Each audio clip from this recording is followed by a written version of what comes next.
about not analyzing, but introducing the universal opening for white. And when I say universal opening, this is the kind of opening that you cannot have for black. Universal, that means no matter what black does, you can play same positional setup and same strategy.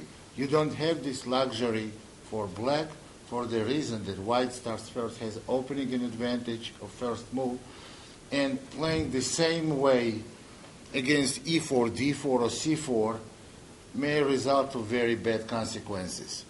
Okay, so the opening I'm talking to is King's Indian attack.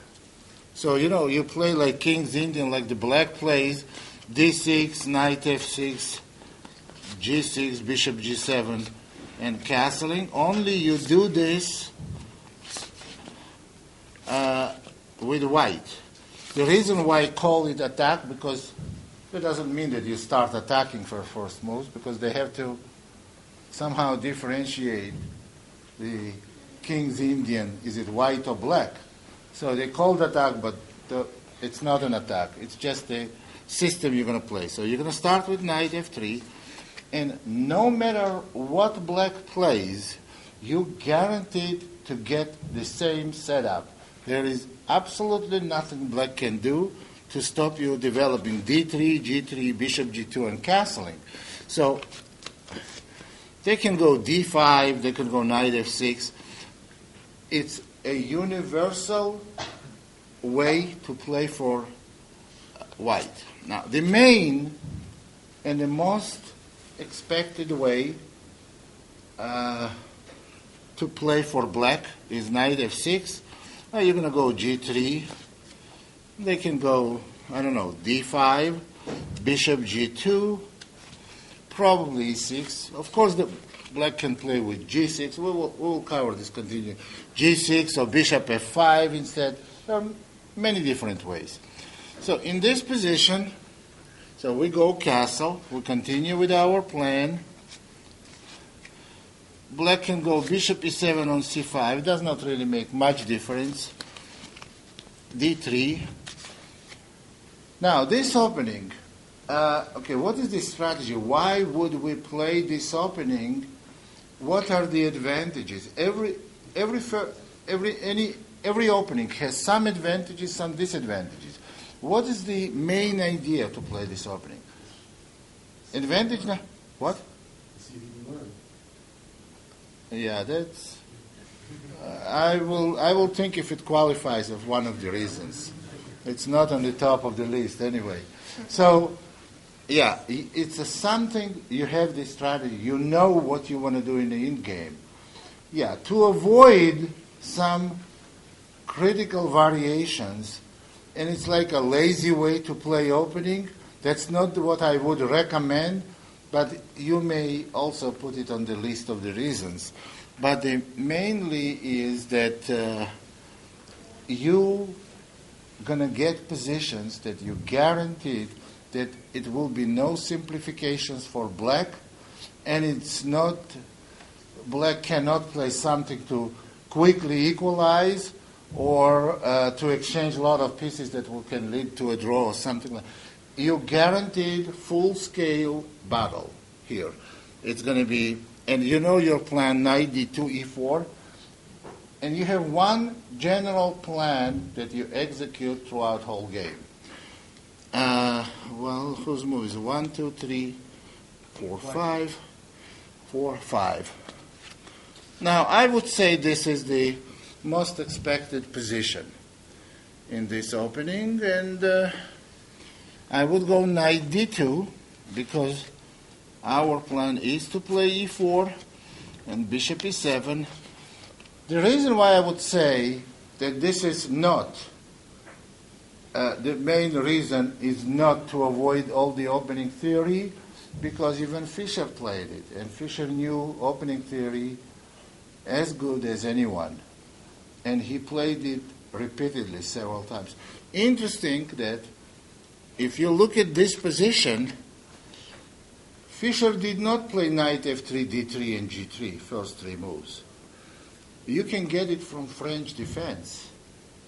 You may say this was a French, and here is this. Let me show you what I mean by that. If you remember the position we just had,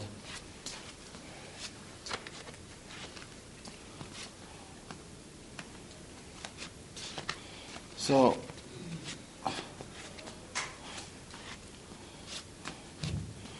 E4, E6. It's a different opening. Now you can go, well, D4 is typical French, D3, D5, and if you go knight D2, C5, knight F3, knight C6, G3, knight F6, bishop G2, bishop E7, and the castle. This is exact transposition. So you can get it from Sicilian too. If you go E4, C5, D3, or knight F3, E6, D3, you can transpose. You have an idea, I don't have to put all the pieces back. So you can get it from there too.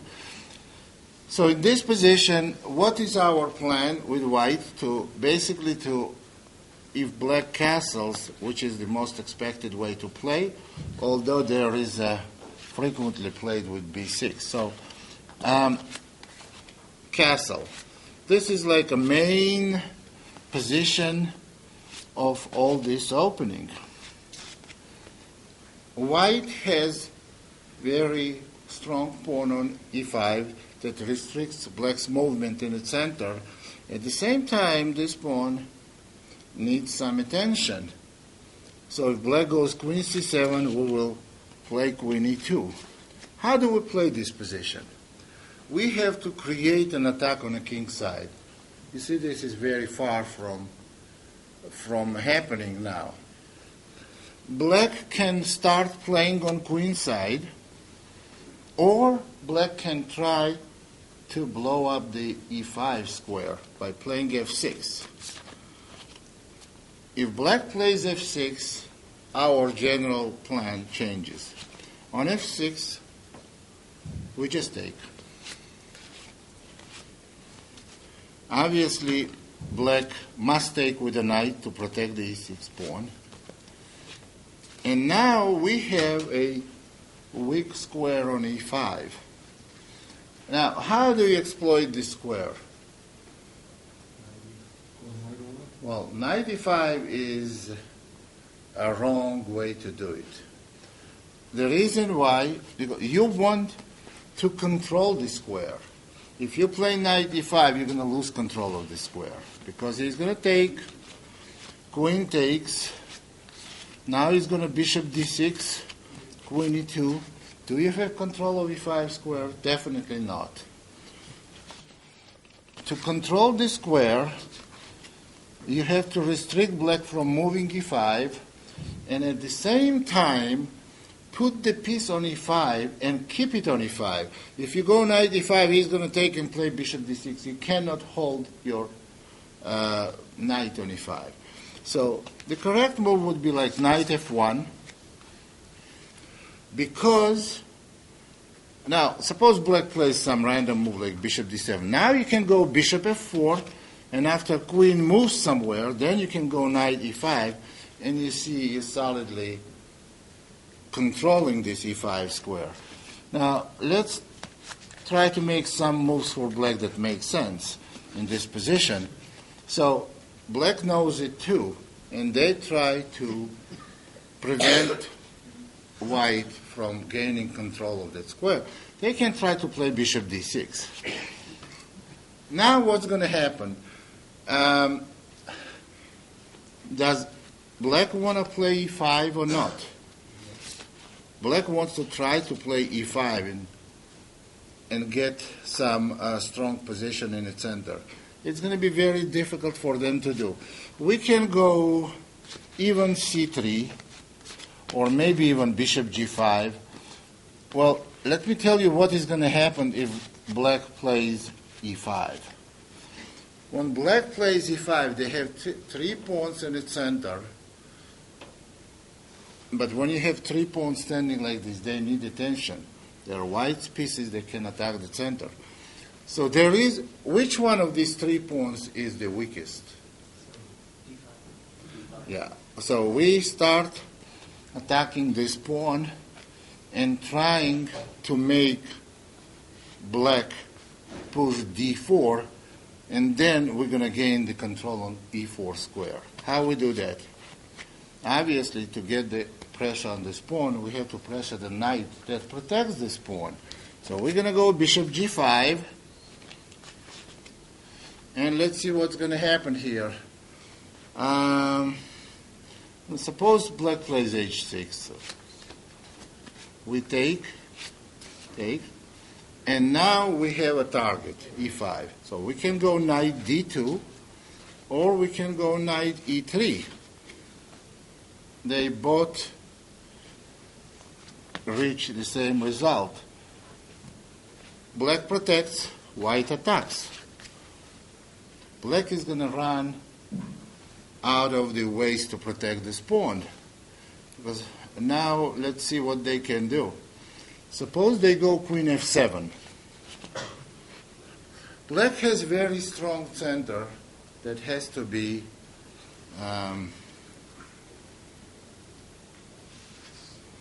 attacked. So we can go knight g4.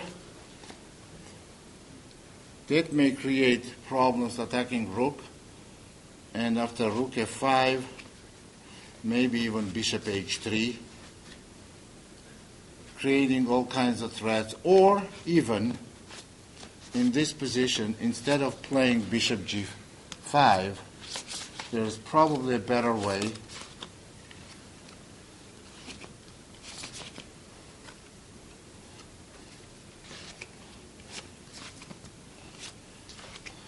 After bishop d6, this is position. There's another good way to play for white, c4. This is very good way to play. Now black practically cannot go d4 because it opens white bishop. It gives full control on e4 square. Actually, we're going to go like this, knight d2, knight g5, and total control on e4 square. But by playing c4, we prevent black from playing e5. And if black goes bishop d7, we can go bishop g5 now. Or even bishop d2 if you play. And then maybe knight g5, maybe knight e3, attacking this pawn. Anyway, what you have to do, if black goes f6, let me go again. Let me go back here. But every time we go back, since there is no contact between whites and blacks pieces, we have to count the tempos and make sure that we didn't steal any tempo from any side. This is position, and black goes f6.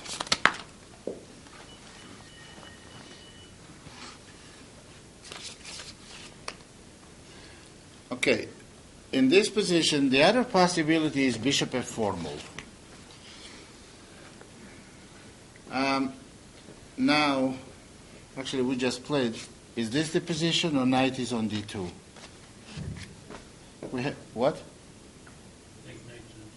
We're going to find out in a second. It's 1, 2, 3, 4, 5, 6, 7, 8, 10.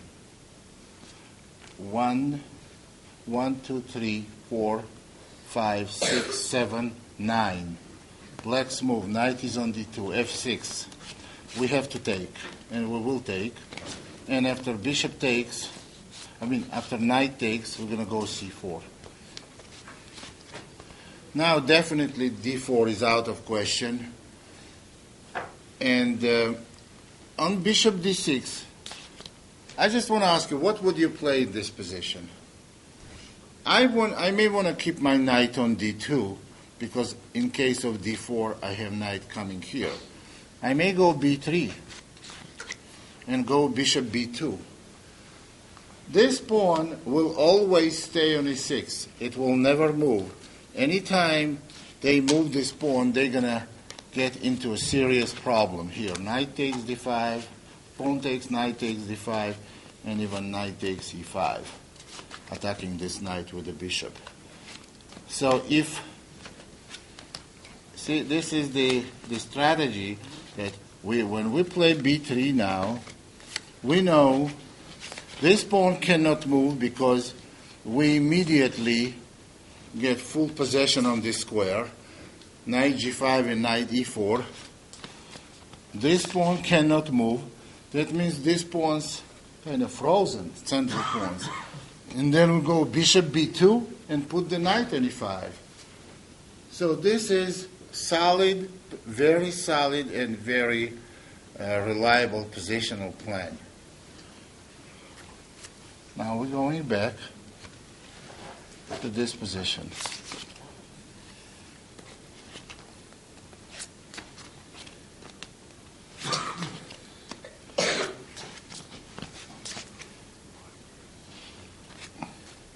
We just discussed f6, but most frequently you see black would go b5 and a5 because this, you see, these 3 pawns will indicate what side should black play on.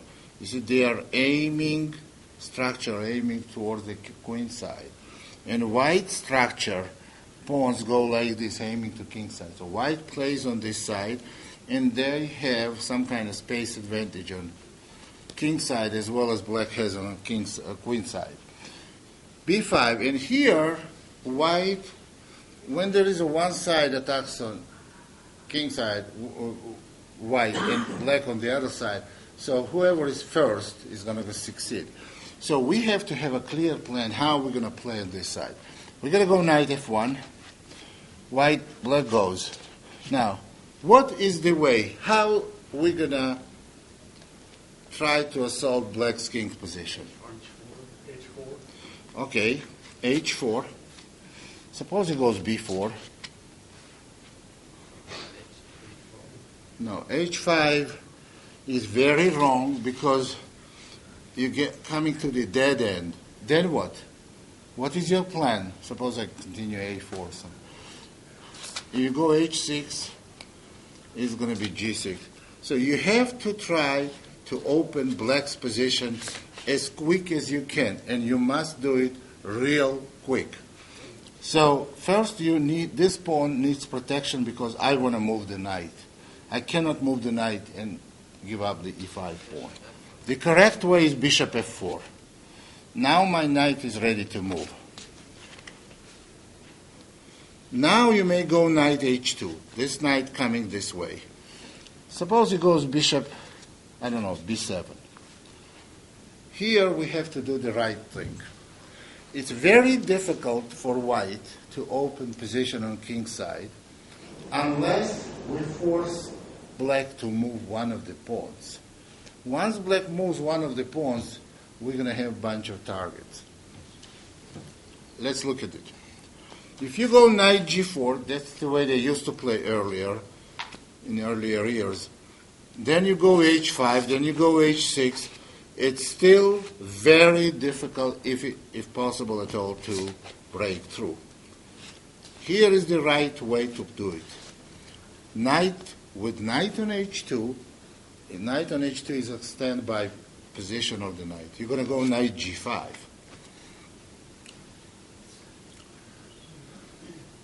Now, you want to play queen h5,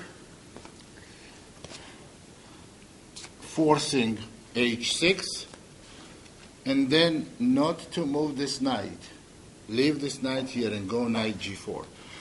See, it's not even a matter you want to sacrifice knight or not.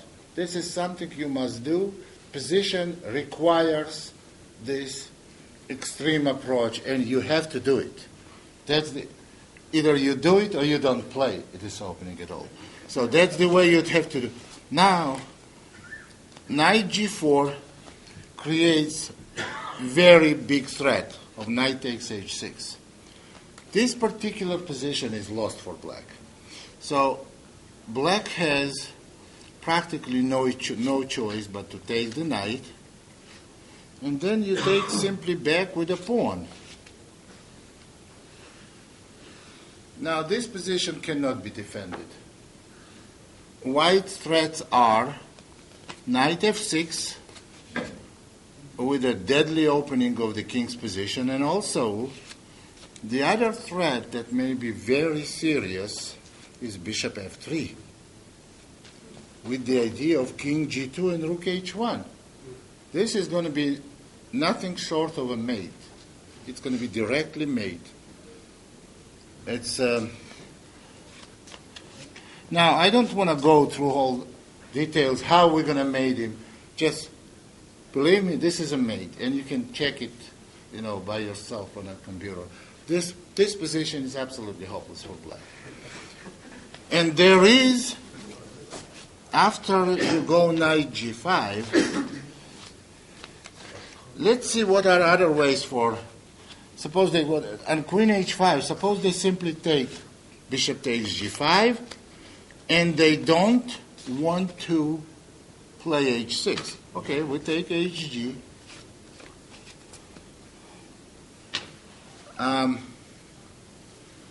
Now we're going to go knight g4, and now the knight f6, no matter what black does. Knight takes e5 is simply losing, because this is just the crushing here. And to stop white playing knight g4 and knight f6 is impossible. You can practically abandon all queenside here. Well, let's try something. I don't know. Suppose rook e8, knight g4, knight f8. Well, maybe rook d8 he would have played. And on knight f6 check, king h8. How many ways to win this position for white? There has to be several. Well, what? Bishop f3. Yeah, bishop f3 may be the easiest way. And then to go king h2. I'm sure there are a bunch of others. Maybe this is even quicker. Maybe bishop knight takes h7, bishop e4, and king g2. But this is good enough. Because after taking and knight g6, that's something you should be aware of. Bishop h6. Okay, let's see. This is the position.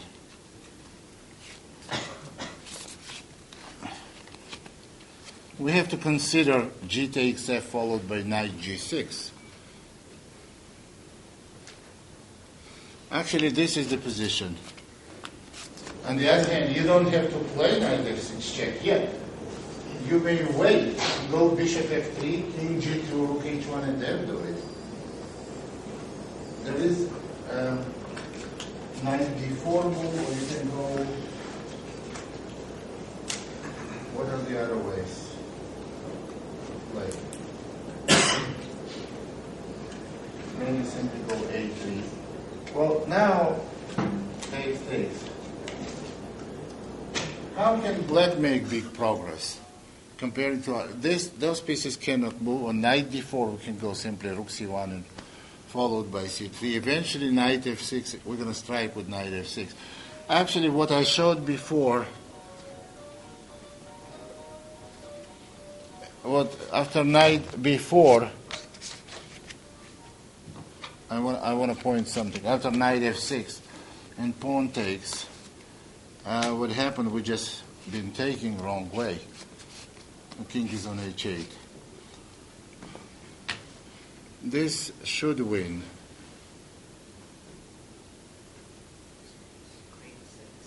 e5. Do we have e5 here? Was that? Yeah, if e5 is not possible, no, maybe possible. Queen h6. Yeah. Bishop h3 contains no threat. Actually, bishop h3 does contain. does contain threat. Rook G8.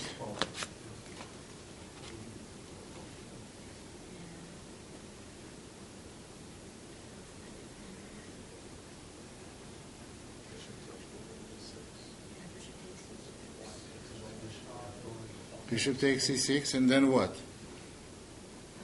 F takes and then pawn to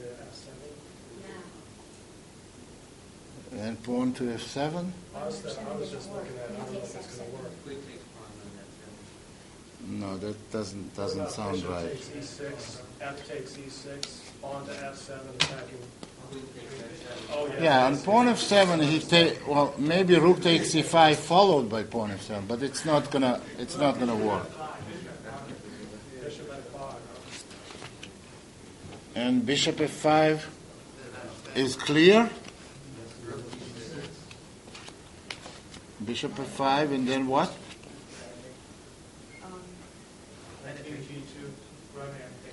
What's that?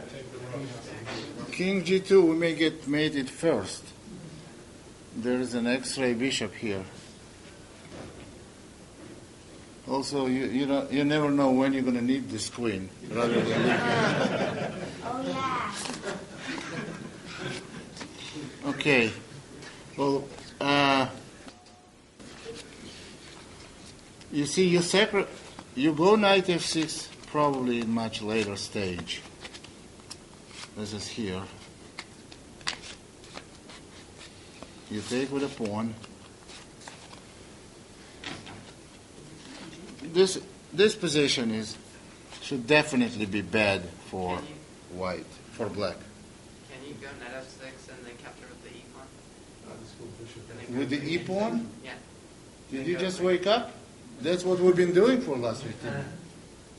That's what we've been doing now. Knight F6, he does not take right away. Knight F6. Yeah.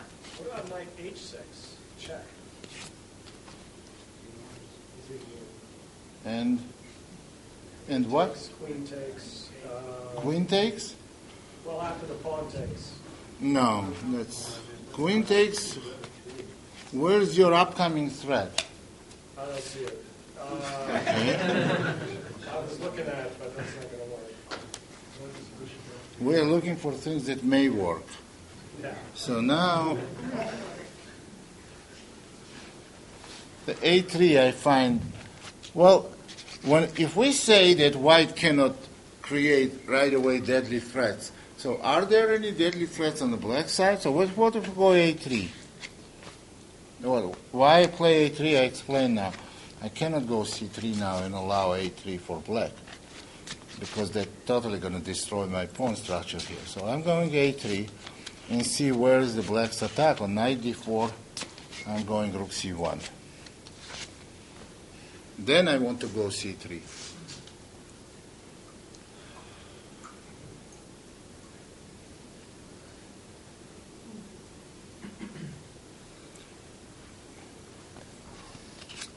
As a possibility, I would also seriously consider this move,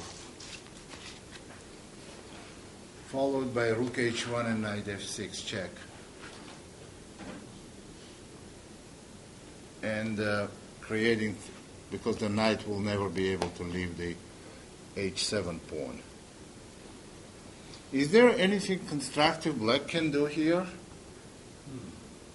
Perhaps G6. What's that? Perhaps G6. G6 is very constructive. You're going to get mated real quick. Knight f6. No, G6 is... You go for knight e7, knight f5 first. No, you better do it this way. Rook C1 and knight F5. Okay, go rook H1. How does knight F5 help you? What? Sorry.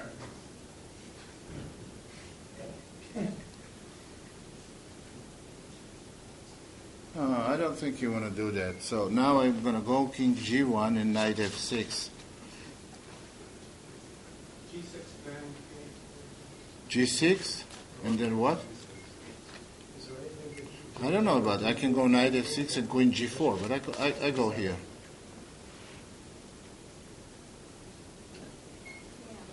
this Can you go into is F6 first? what? Can't you go into F6 check first? Why? He gets a C pawn. F6 This check. way I may go. No. Yeah, okay, you can go this, I of think course. that might be me. It may be made.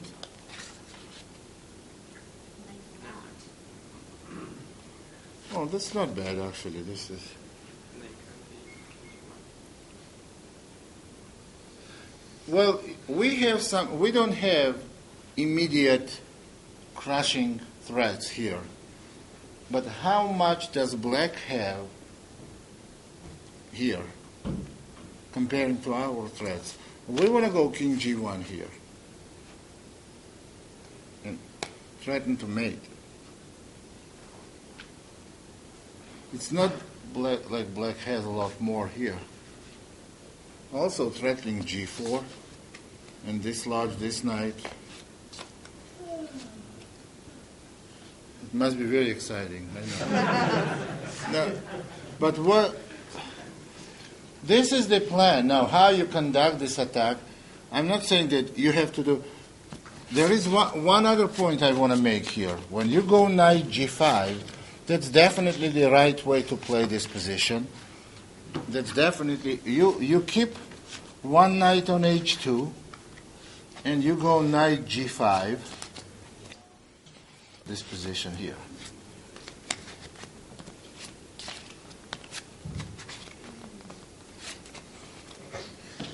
You go knight g5 here. Queen on e2, rook on e1.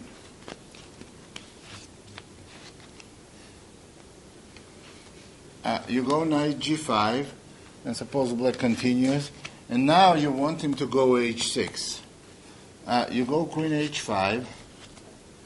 I show you the other way to play. And after bishop takes g5, hg. And now they go a4. You can also go this way. Knight f3 and knight f3 to prevent knight coming from. And then go bishop h3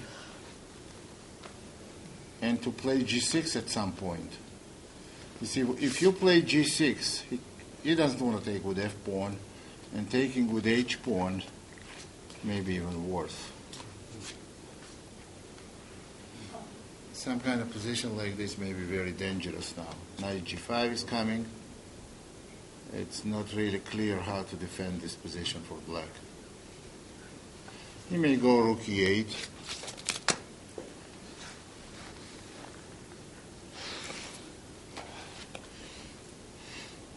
But then knight g5, this is nearly the forced mate.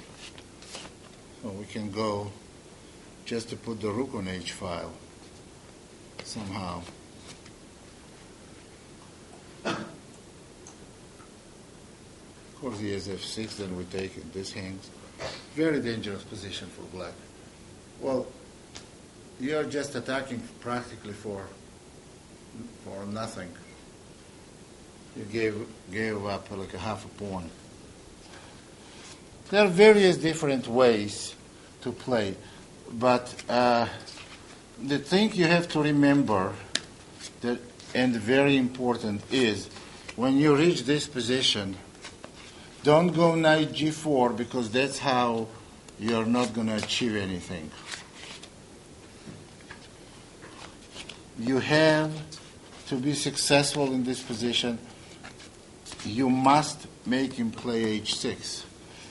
Since he cannot go rook e8 because then queen h5 attacks 2 pawns. So you must either let him take it, make him take the knight, or go h6. And we just saw on h6, on h6, this position, actually this sacrifice was played in a very similar position by Botvinnik, like many years ago. This is no defense. This is definitely over. This is definitely over because knight g4, bishop f3, and king g2 cannot be stopped, and as well as knight g4, knight f6. This is simply over.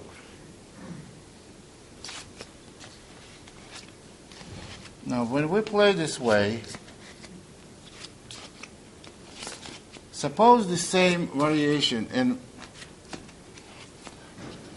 black tries to delay castling. This is one of the tricky ways to play for black. Black tries to delay castling on the king's side. And they go b6. You can see this frequently played by black. What they want to do, they want to go queen c7, bishop b7, and castle long, followed by g5 in one of. So then, this position, in this position, one of the good ways to play for white is just to take the pawn once he played b6. And if knight takes, you can even go d4 now. This gives you some advantage for white, guaranteed some advantage. If pawn takes, just get this pawn back quickly. e5 is not good here. After rook e1.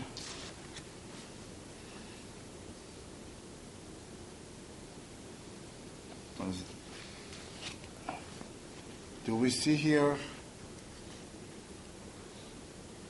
anything good happening for us? Can anybody see anything good? What? Which one? What? Yeah, that's correct. This position is real bad for black. White gets the pawn back, because if knight takes, eventually black is going to end up taking with a pawn, and then queen h5 check, followed by queen takes knight. And you see black's position is wide open, and they are undeveloped, bunch of weaknesses, and no castling. Black is lost, and nothing will change if they take with a knight first.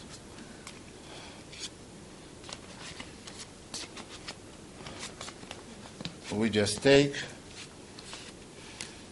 Obviously, they cannot take this knight, and if they castle, they also lose after simple knight c6.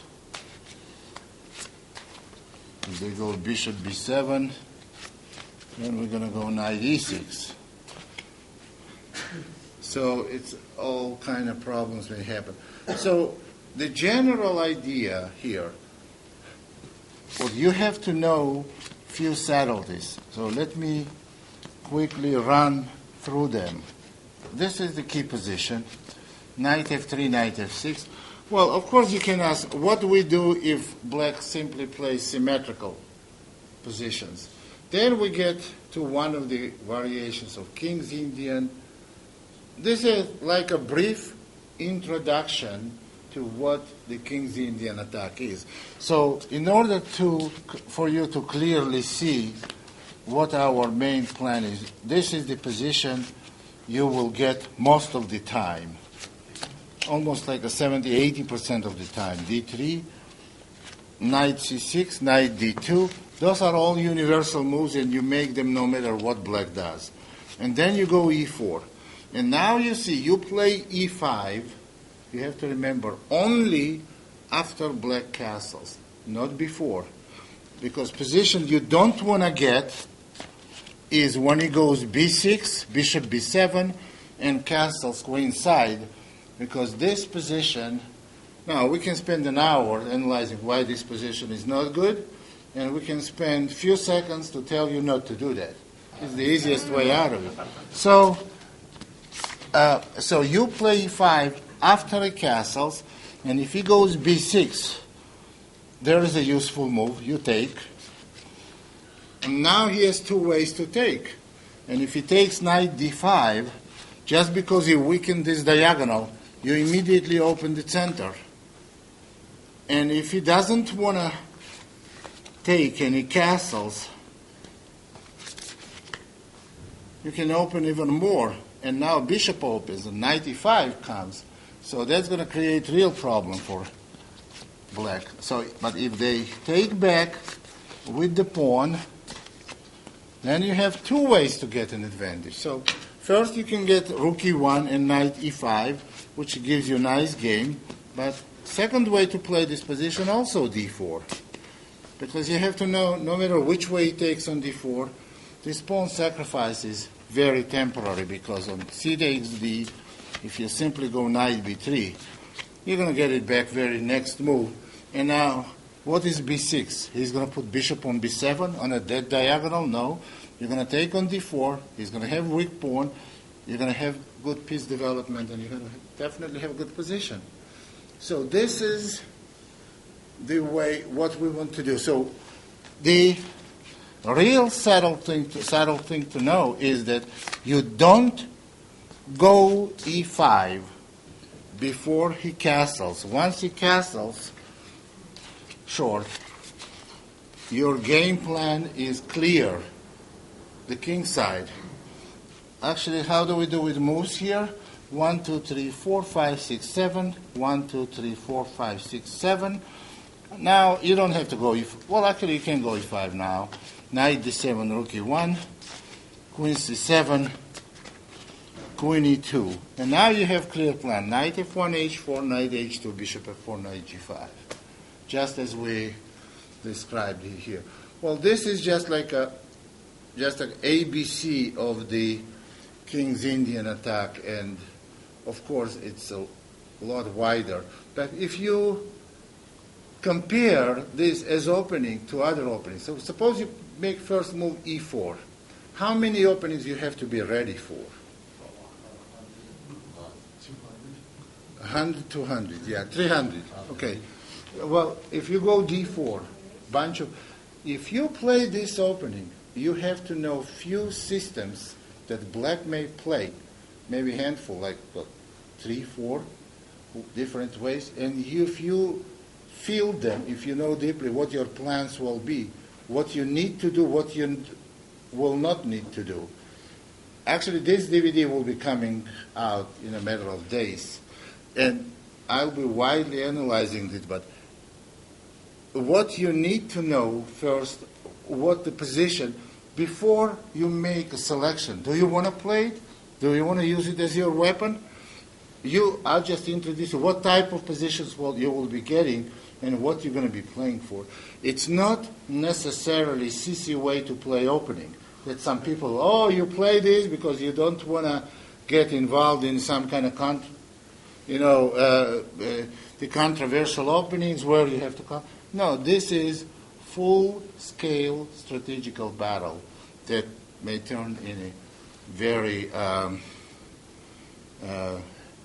very strong attack and a very good plan. Well, this is, as I said, to learn fundamentally King's Indian attack. You need to know a lot more. What's that? Well, it's made, but it's not produced yet. It's in a production. Yeah. If you sign up now, you get 2% discount.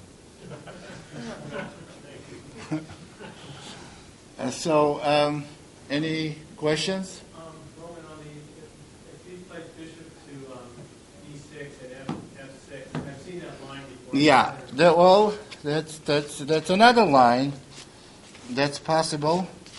Okay. No, it's not even close. Okay, let's see. I see what he wants to say. Okay.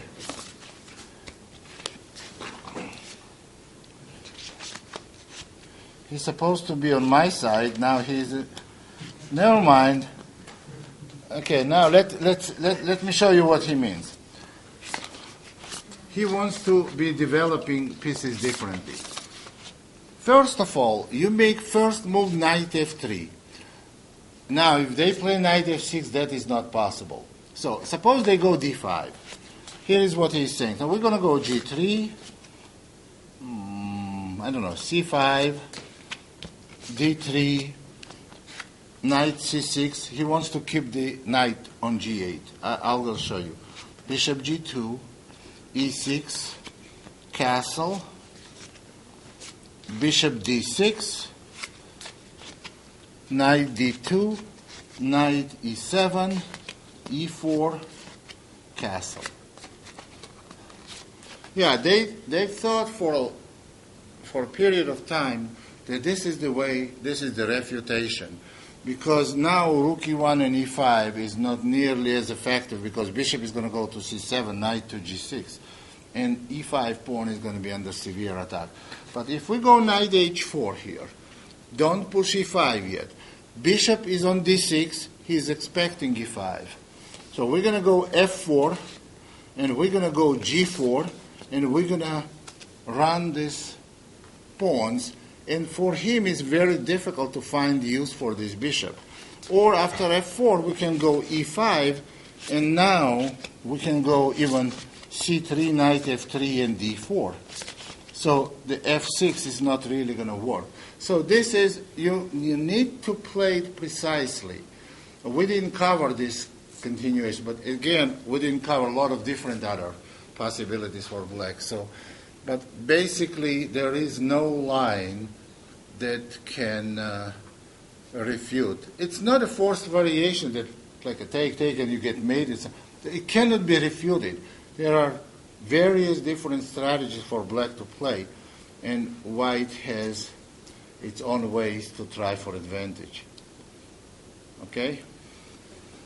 So I would definitely, if you don't have very solid opening for white, this is kind of, I played it for a couple of decades for white. So, and I've done really well as will go. If you are black and somebody plays this against you, how would you tackle it? I will consider myself very unlucky.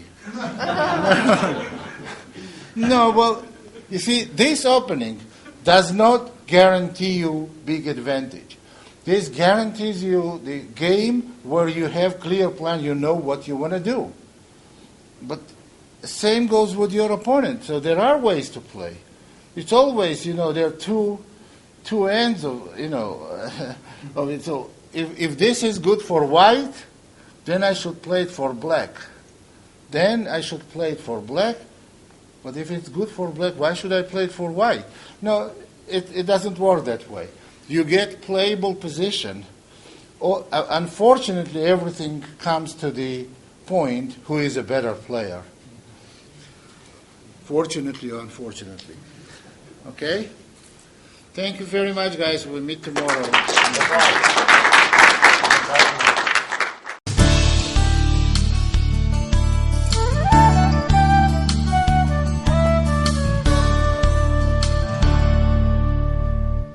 I picked for a discussion today the topic as a center counter opening, which was, actually I have one of the DVDs that covers center counter. And, well, since DVD is not that long, I couldn't cover every little bit of it. But it's the opening that if you have shortage of openings to play for black on e4, that I would recommend center counter as one of them. And center counter itself has more than one opening in it. So what I mean by that, when you go e4, d5, assuming white takes, which is the main continuations, although there are some others like knight f3 or knight c3, and even e5. Well, but even after the main move ed, so there is one of the variations, the center counter, which I practically myself I won't recommend because based on a basic principle of chess that you shouldn't be developing queen in the early stage of the game. Although people do play like this, they make 1, 2, 3 moves with the queen, and they try to prove that this is right. It cannot be right. So that's why that's not what I want to discuss. I want to discuss on ED, the knight f6 moves, and discuss all but the main variations which you can view from the DVD. Okay, so that's going to be the format. That's what we're going to be doing. And, well, if anybody has any questions about, have any problems understanding what I said and what we want to do, please go ahead and ask questions now because we're going to proceed now with the lecture. No questions. Okay. Roman, how do you rate that as far as an opening compared to the French and the Sicilian? No, well, Sicilian takes like a special part in the grading of the openings, because Sicilian, as you know, it's not one opening. It's like according to like 10 different openings. Every variation is different opening. You can play Paulsen, you can play Sveshnikov, you can play Scheveningen or Drakon or accelerated Drakon. It's every one of them. Every one of them is like a separate opening. But as far as if you compare it to the French Caro-Can or other miscellaneous openings, I would say this I would grade at least as good as any of the other openings, and maybe even better to play. So go ahead with your question. Roman Ginty, I understand there's a B4 after the center counter gambit. Is that good? Is that winning chances? What before? Then before, after E4, D5, E takes D5, like you mentioned before. And then she challenges by the knight C3, between on D5. Well, we are not discussing queen takes d5. Oh no, I was wondering after queen D5, after knight C3, there's a B4 until she goes to A5. Well, you can also ask me a question about golf and tennis. That has nothing to do with this lecture. Okay, once you ask the question, but I'm going to answer it briefly, but I would rather It's a waste of answer, no, it's not. I rather answer questions related to this topic and not to go on. Well, okay, queen takes d5. I know what you want to say. You want to say knight c3, queen a5. B4. Now before? B4. Yeah, that's... She takes rook to B1. And after queen d6? B1. No, this is... There's different... People get different... They find different ways to get kicked in life. If you want to, if you want to give a pawn, what do you have for a pawn? Open file for the rook, I guess. Open file for the rook? The bishop cannot be developed without... Well, okay. Then you can open another file by going G4 and but there is nothing there. What is rook doing on this file? Is it worth one pawn? I guess... You can go before and you can win the game. By no means that will justify the pawn's.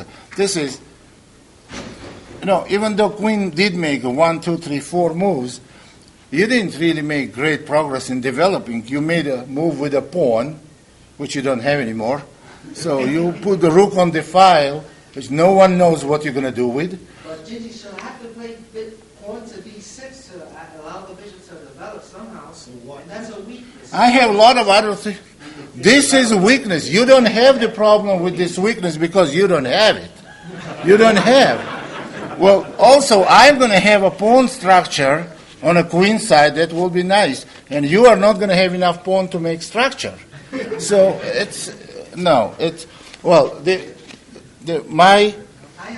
my strong opinion that this is absolutely unjustified pawn sacrifice in unjustified variation of the opening that we are not going to analyze. So your question is, you seem like a very nice guy, but I cannot say the same about your question. Sorry. I'm sorry, but don't get it personal. Okay? So let's go with the... here. We mostly on DVD we're covering, actually we're not mostly, we only covered this because that's the, out of 100 games you may play with it, I would say maybe 95 you will have, white will take the pawn. Although the possible options are move d4 that were transposed to Blackmore-Dimmer gambit, which you can find in first d4, d5, e4. You see, this is absolute transposition. And Black-Mortimer gambit never promises white any advantage, so that's not really what we want to discuss, because you can look in any book about Black-Mortimer gambit and you're going to find very satisfactory answers to this question. So on E4, D5, before we get to ED move, so one of the possible continuation is knight F3. It's a pawn sacrifice, which, if we talk about the easiest way for black to get at least good position, at least, if not an advantage, is to take, and now knight G5, and if you try to hold on to this pawn, hang on, and not to ever give it back, that's what white wants, and that may lead to some kind of complication. But if you play easy, simple move like E5 and knight takes E4, you will see that white sacrifice pawn have to make 3 moves with the knight to get it back, and they're going to have to make 4th move very shortly. The one easy way to play is knight F6, and after knight takes F6, you can see that black is at least okay in this position. You can get even more ambitious if you take this way. This is a very good way to play too, because what you want to play knight C6, bishop E6, queen D7, and castling long by playing rook G8. This is very, very promising position for black. But I gotta warn you, you may not live long enough to have it happen in your tournament game. So you may never get it. Chances are you're not gonna get it. But I think dedicating a couple of minutes to this continuation is more than enough. So we're gonna move on. We're gonna move on right here, and you just take the E on knight G5, you go E5, and you're doing at least fine. On knight takes E4, knight F6, and if white captures, you can capture either way. You cannot make a mistake. Any way you capture is a good way. And if white goes knight C3, you can just continue going knight C6, and then bishop F5, and then queen D7 and castle. You practically can do anything. White does not create any problem in your developing, and it's not the way to play for white.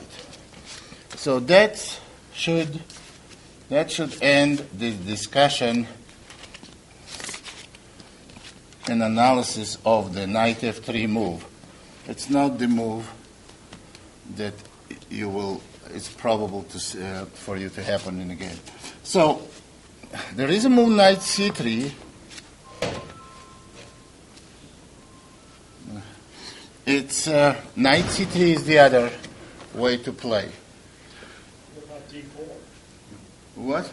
On D4? For black? Yeah. Well, I didn't get there yet. I just did knight C3. Knight C3. Now, D4 is not the move that I would recommend, and here's why. First of all, when you study any opening, you should know one thing. Your opponent always has a variety of different continuations.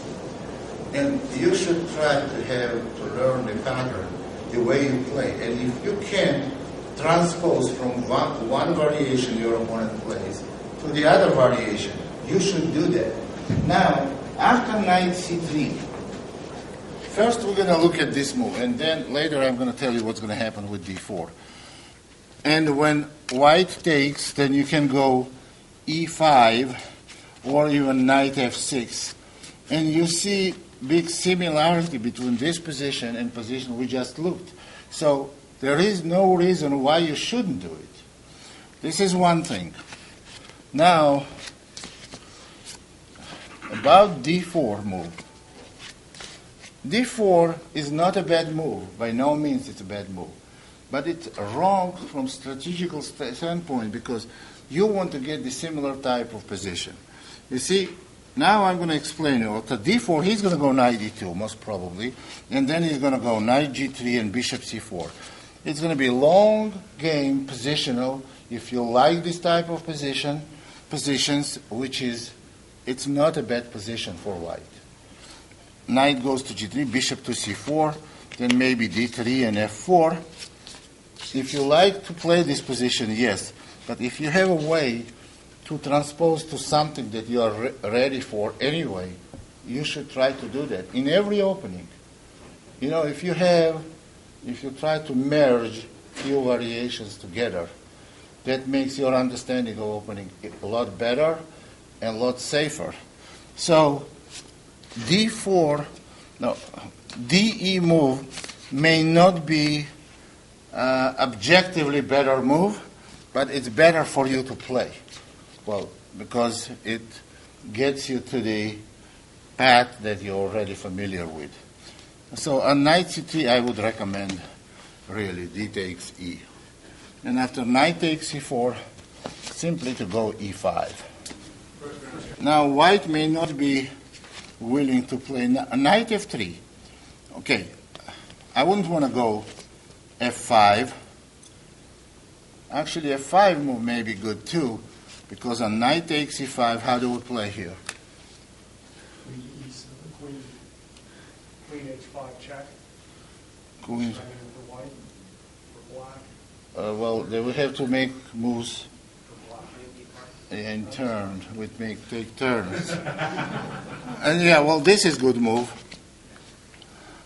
because if we took the knight, maybe queen h5 check. But there is a simple move. You don't have to go f5.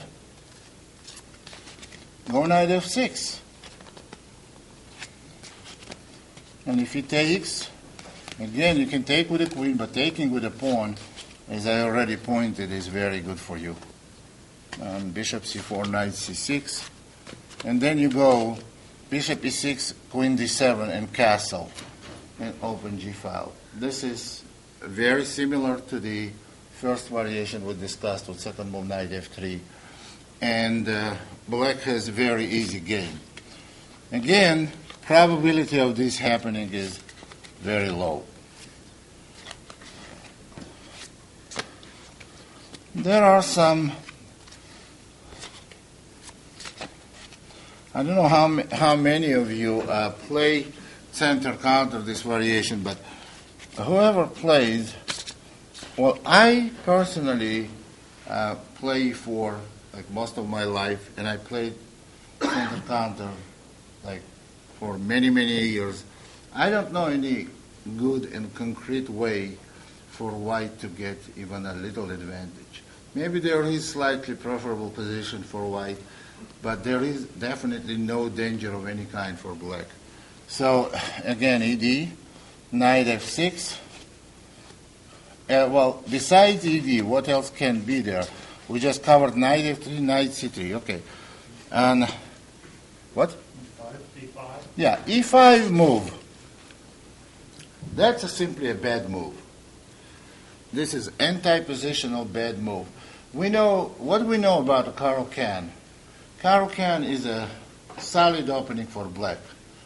In any opening, if you can get any opening, even the one that you don't play, if you can get it with an extra tempo, you should play it.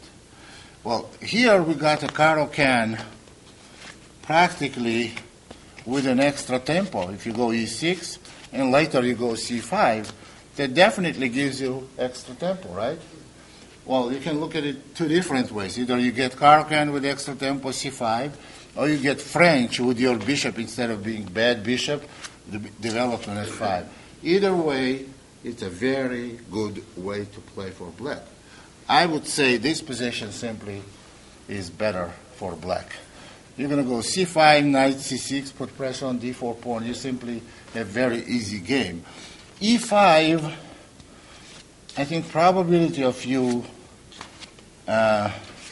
meeting e5 move are even lower than knight f3 or knight c3 in this position.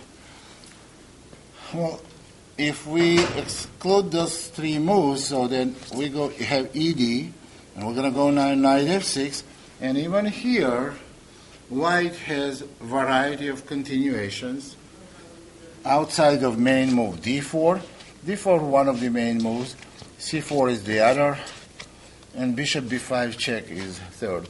All these moves, we are not going to discuss now bishop b5 check because this is widely covered on DVD. And if you are really interested playing this variation, and if I show you all this opening, and if I show you all this variation, you're still not going to remember it just by looking at it once. Then I would recommend you to get the CD, DVD on it. But if sometimes they may play like this: knight c3, knight takes d5, and now some move like queen f3. Now this is the knight c3 is a normal move. Queen f3 is a little odd move. And what is the way we play? There are many different ways black can play in this position. Okay, let's look at them. There is a move knight b4. There is move knight takes c3. Now, knight takes c3 is the move that maybe you shouldn't play because it gives white some advantage in development because they don't have to take this knight right away. They will probably play bishop c4, attacking f7 square, and if you go e6, then they may take, actually either any way they take, they're going to have some advantage in development, bishop f4, knight e2. So I wouldn't want to help white developing their pieces. In knight c3 again, after knight c3, knight c3, yeah, you can go bishop e6. It's one way to play, and it's not a bad way to play. Bishop e6, and after bishop c4, just go c6. And later on you can go knight c7, exchange the slide square bishops, and you're never going to have any problems here. And you solve the problem of dark square bishop by simply playing g6 and bishop g7. So the one way to play is bishop e6, and the other way, and also a very easy way to play, is simply to go e6. White develops bishop c4. Now on bishop c4, you can go knight b4, and after bishop b3, just simply go knight c6, but then a3. Well, knight b4 anyway is not the move I would want to make here. Maybe you can go simply c6, and after knight e2, knight d7. Now you want to play knight e5, and after d4, what you do simply developing pieces. You know, white is slightly ahead in development, but the problem is for white that knight on e2 is not standing that great, and queen on f3 is not where queen's supposed to be in early stages of the game. So what you do, you simply castle here, and then go b6, bishop b7, and go and playing normal c5. There is not, yeah. I have one question. Instead of moving queen from d1 to f3 at the beginning, why? It's probably a wrong move, but why not knight g1 to f3? I know it makes that attack on f3. Knight g1 and f3 is earlier, before instead of making the queen move. Okay. I know that queen move to f3 makes the attack on f7, but okay. All right. I'm going to answer. So we have to understand here the structure of our lecture today, because I will explain it. It's a good question, and I have even better answer. Okay, now, knight f3 is a normal move that does not create any problems. What you do is they just develop pieces. You also just develop pieces. You can go g6, bishop g7, castle, and just develop rest of the pieces. We're discussing queen f3 because that's the move after which you have to make some decisions. Yes. Knight f3 is the move which you follow after this move. You follow the basic principles. You just develop pieces the best way you can. And this does not create any problem. Can you just continue general development after queen f3? No. Those are the problems we're discussing now. No question that knight f3 is a better move than queen f3. But we are not discussing the best moves. We're just covering the possibilities, various different possibilities for white. And if white does something out of ordinary, what should we do against it? How about bishop c4 now? Now, bishop c4, you can do exact same thing. You can go e6, or you can transpose to the variation we just discussed. You can go bishop e6. Now you are threatening knight takes c3, winning the game. And like you can hear all different kind of tunes. Queen f3.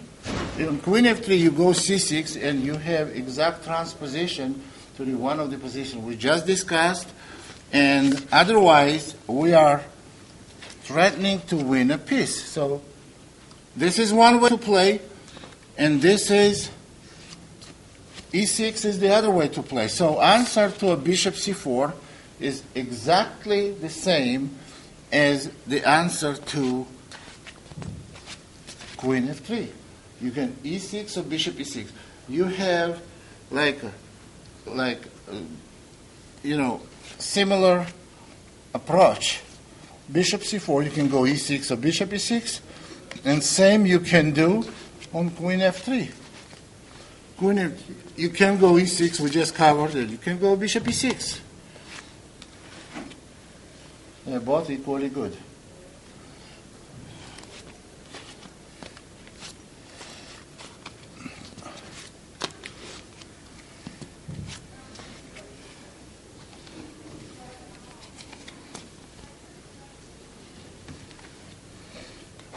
So e4, d5, ed. And we go knight f6. Now, we did cover on the ed what we do on bishop b5 check. There is only one correct move, is bishop d7. Now, after bishop d7, the possible continuations are bishop c4, bishop takes d7, or bishop e2. Well, maybe queen e2 as well. But we don't want to discuss moves for white that have very easy answer for black, that solves all black's problems. On queen e2, suppose you know nothing about it. You never seen queen e2 move. And you have 3 seconds to make a move. What would you do? What's the most natural move in this position for black? That's right. Well, you just take the pawn, and white did not really create any problems for you. You just take the pawn, you got your pawn back, and you are at least as well developed as white is. So, bishop c4 move is covered because it's one of the critical variations. Then you go bishop g4, f3, bishop c8. Now, but as we said, we want to discuss something different. Suppose he takes on d7, and now he doesn't want to give it pawn back. What would you do in this position? What? No, e6 is wrong because he just takes, and you're going to have very hard time getting. In this position, here's the way you start thinking. You are pawned down, and you're not going to get it back. You will be pawned down. So you have to look for some kind of a compensation. You have to be way ahead in development, and at the same time create some weaknesses for white. The only move is c6, that's right. Now what you want to do is simply take the pawn and get your pawn back, and white has to be consistent and win this pawn. Now, you see, you take pawn with the tempo developing piece, creating weakness on d4, which white can never white can never go d4. Your next move is going to be e5, and you're going to castle queenside. If white cannot go d4, they should go d3, and after castling long, this pawn is always going to be a target. Actually, it's not even going to last long after that. So this is the solution to this problem. It's very, very simple and a primitive logic in this. You see you lost a pawn and you cannot get it back. So you are not looking for mate in 2 because there's a good chance you're not going to find it. So what happens here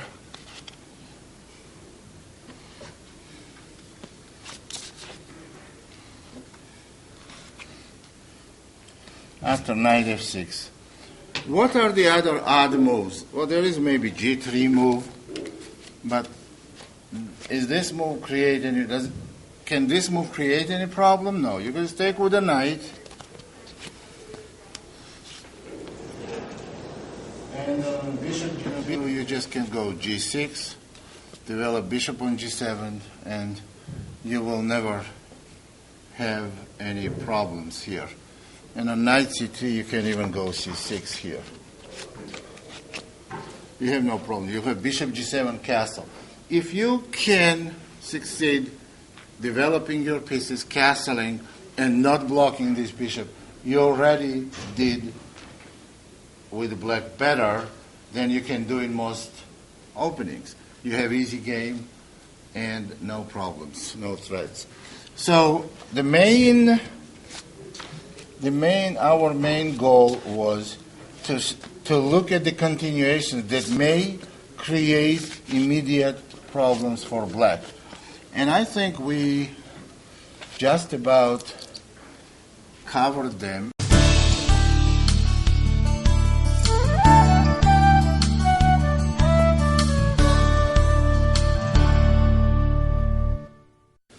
Let's see the game of this hero played against 3 women and survived. Not too many people can say that.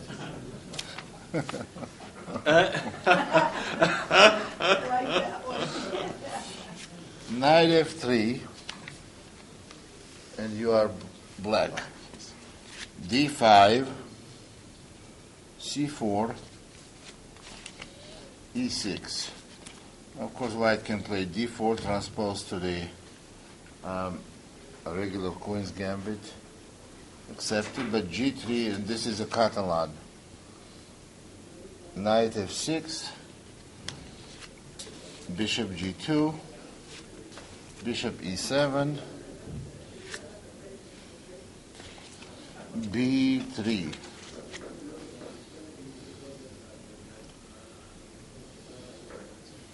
Castled. Bishop b2. So far is not much to analyze, but just the basic developments. Castle, bishop b2, knight d7.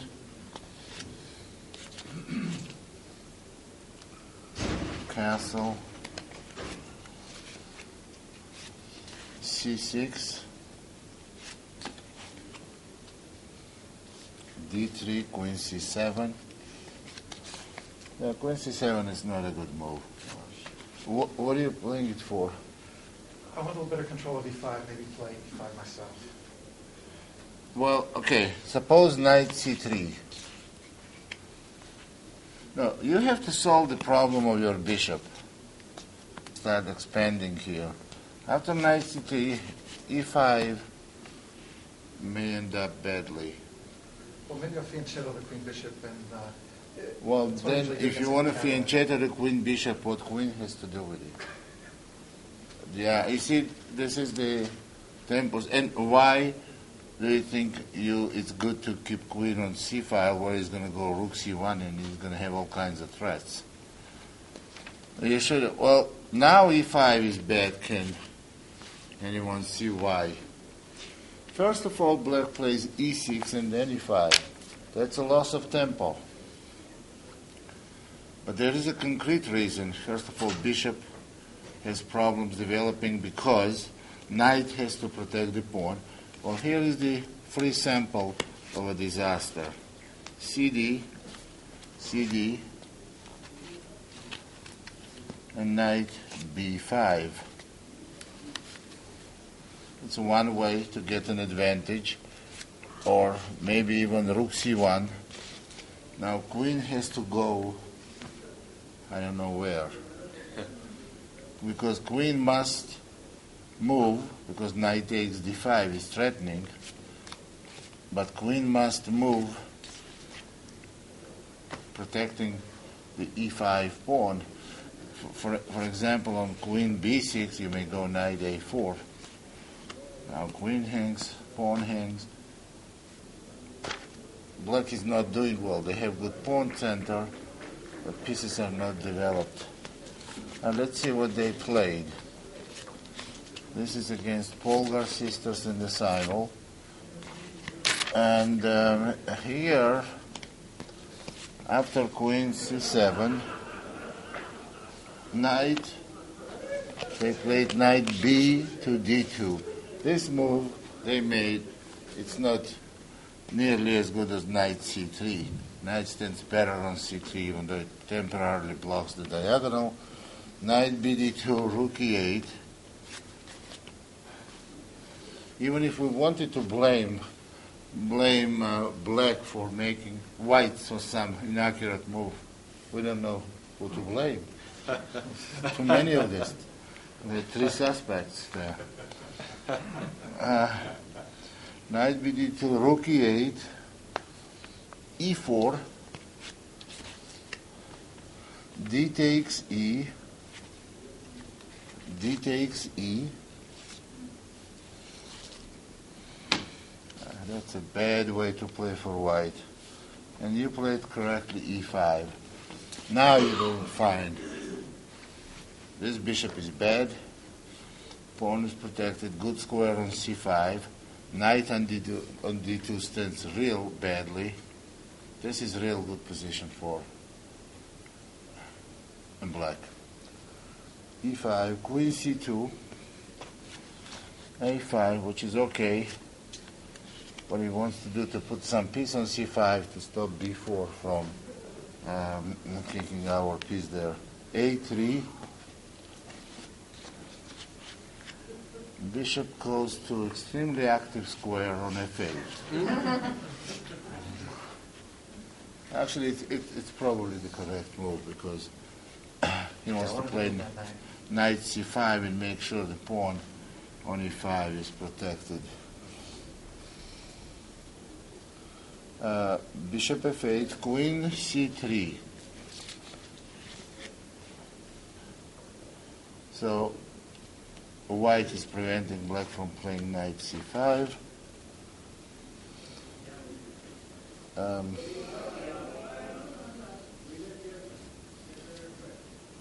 not believing what it says. It's bishop to d6. You played bishop d6 here? I just want to move my knight. You have to move knight, which I agree with you, you should. But what are the other ways to do that?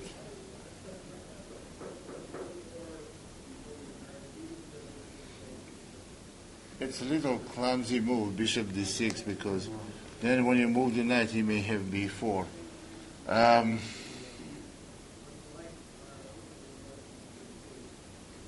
Okay, bishop d6. Let's see what happened.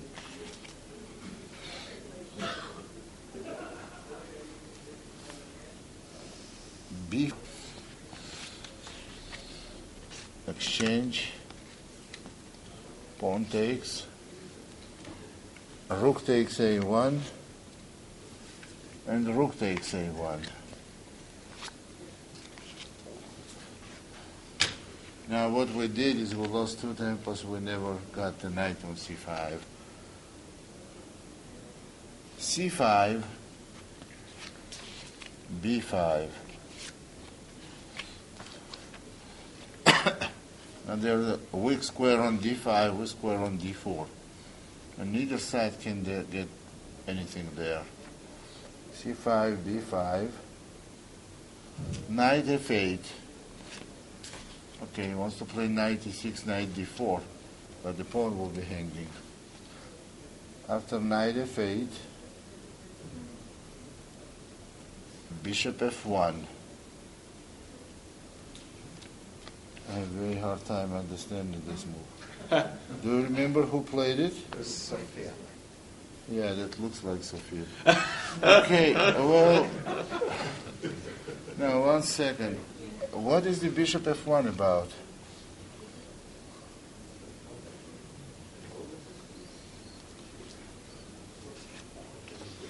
We don't know what it is. Bishop F1, knight.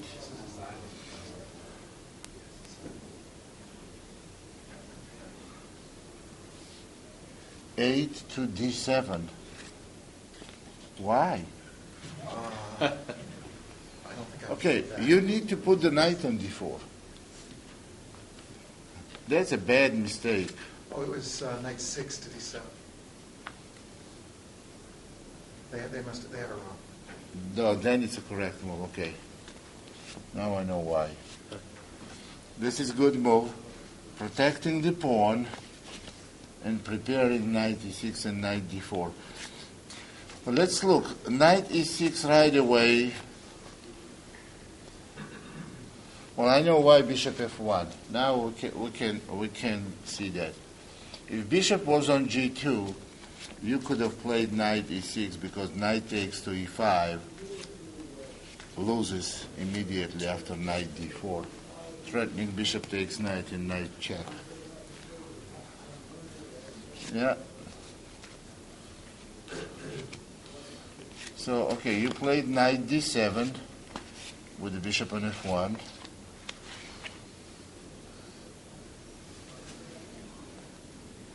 Bishop H3. Extremely consistent. Oh, now F6. And knight goes to D5. Knight F1, knight E3, knight D5. Knight F1, knight B6. What is knight doing on B6? Just to stop knight Maybe D5. bishop E6 at some point. Bishop takes C8. See, now white clearly has an advantage. Queen takes C8, knight E3.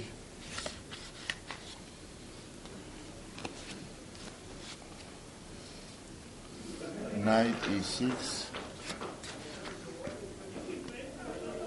Knight D5.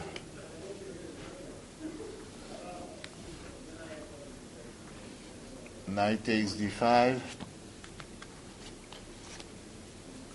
was another reason for knight E6 Which is? to cover D5. Yeah, that's what I said. Oh, okay. That was the another reason I mentioned. CD, knight D4, and king G2.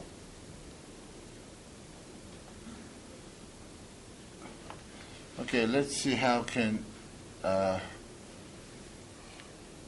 else can white play.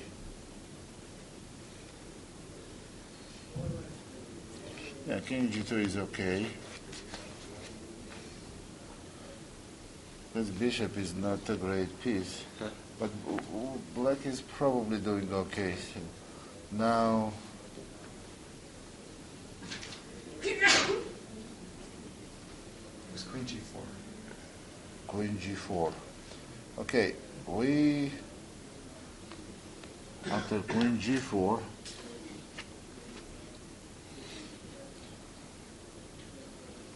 rook E1.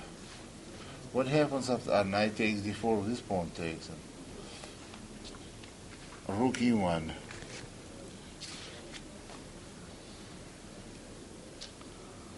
And on rook E1, knight takes F3. Everything was exchanged, which might not have been a good idea for you.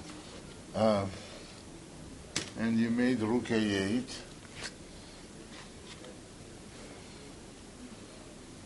It does look like a draw now. Rook b1. Rook a2 and bishop c1.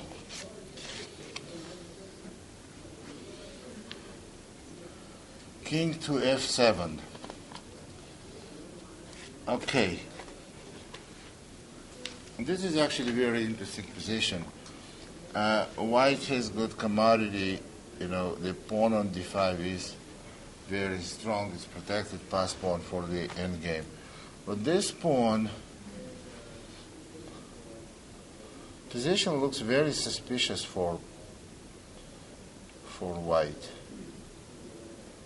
Did you consider c4? And I did. You rejected? They were coming around pretty fast. There wasn't time to calculate. I did passive things, unfortunately.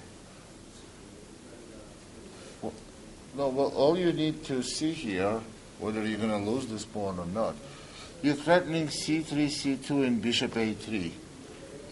I'm not quite sure how they can stop that.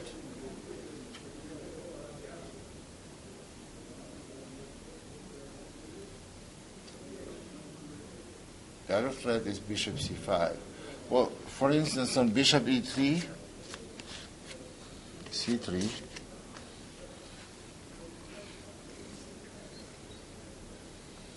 is there any good way to stop it?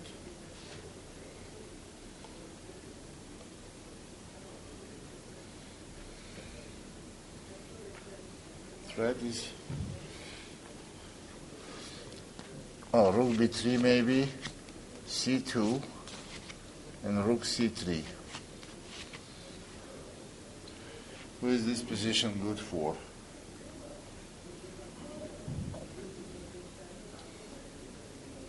I don't think this is good for white. What is white's next move?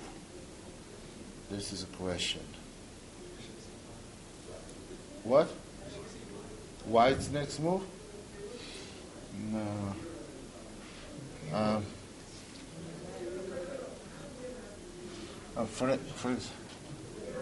For example, king f7.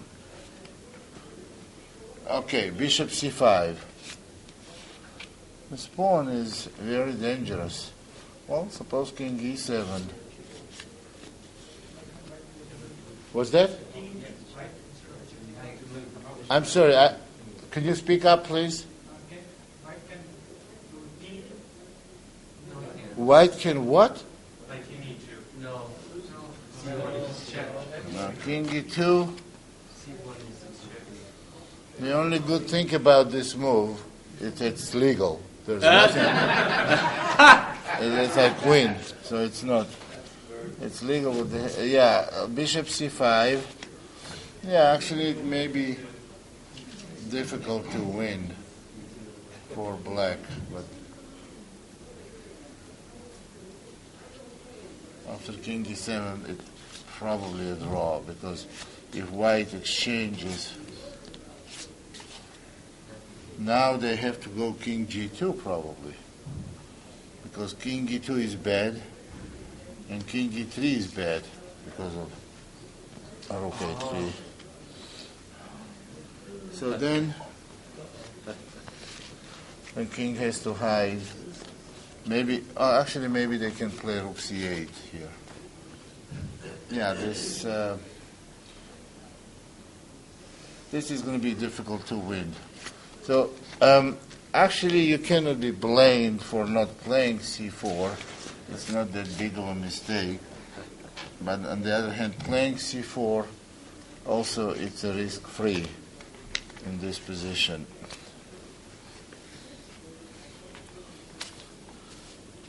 So you played after bishop c1, king f7.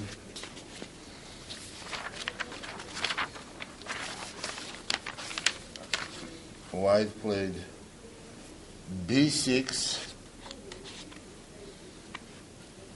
king e7, bishop e3,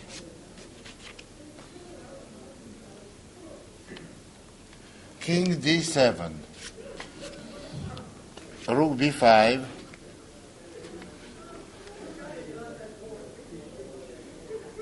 A6. Passive, right? Well, this doesn't look good. But why did you have to go rook A6? Because in case she takes the pawn, you're going to take. But why can't you go C4? Yeah, C4, because there is no real way to attack this pawn. There's no good way to attack this pawn. I thought if I kept the position compact with my bad bishop, it would be all right. Uh-huh. Yeah, this is bearable. You played rook A6. I just don't like your position after rook A6. What happened here? H4, H5, G4,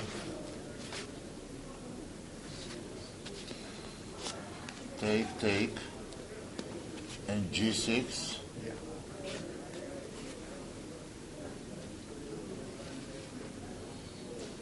Bishop takes C5. How are you going to survive after this move? This. Now you have to take. Yeah, they played bishop takes C5, which is clearly bad. But now king is coming in. Maybe rook A4. Actually, it may not be that clear. Yeah. Okay, they played rook takes C5 and pawn takes C5.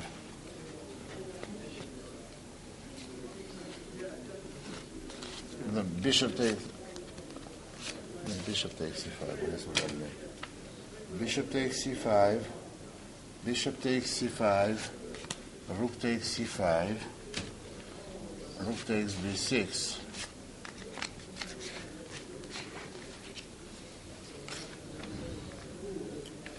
F4.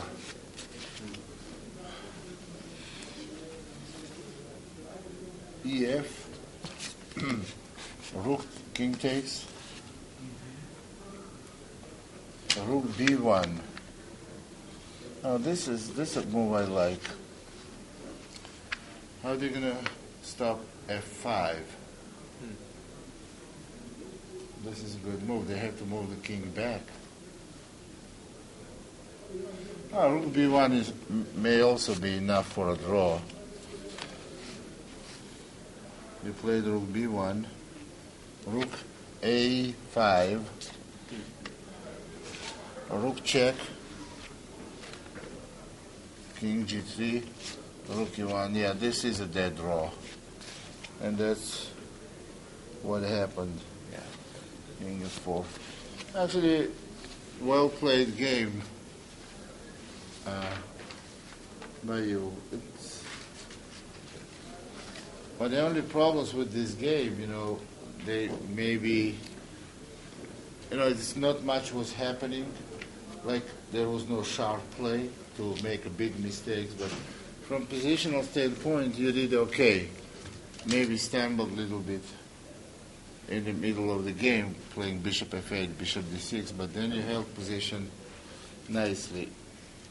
Not too exciting, but well played.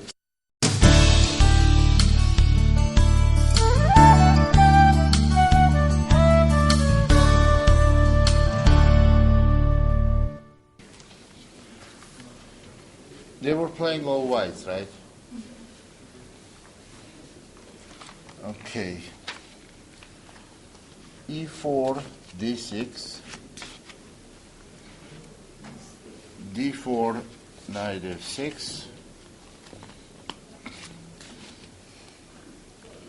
Knight C3, G6. Knight F3, bishop G7.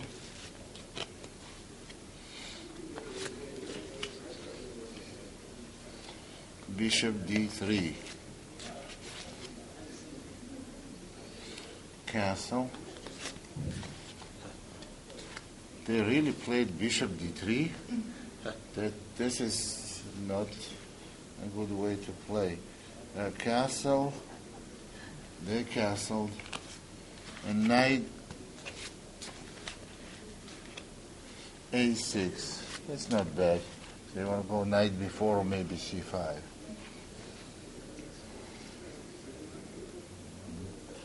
a3.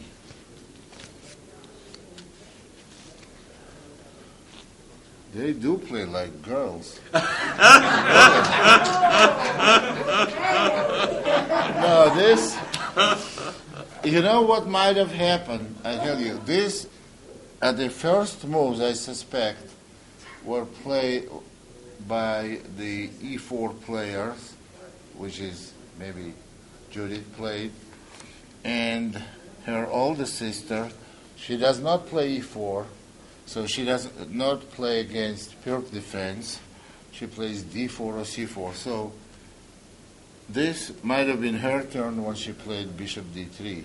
Susan played A3. Well, okay, that figures.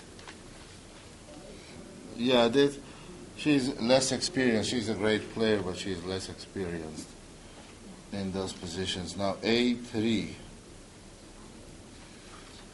c5, bishop takes knight. This is bad position for white if you play correctly. Bishop takes. B takes bishop. 1 second. Bishop takes knight. No, this is incorrect move. This is well-known position, well-known trick. You take here first. You see, if you take this bishop, which you did, let's see what happened here.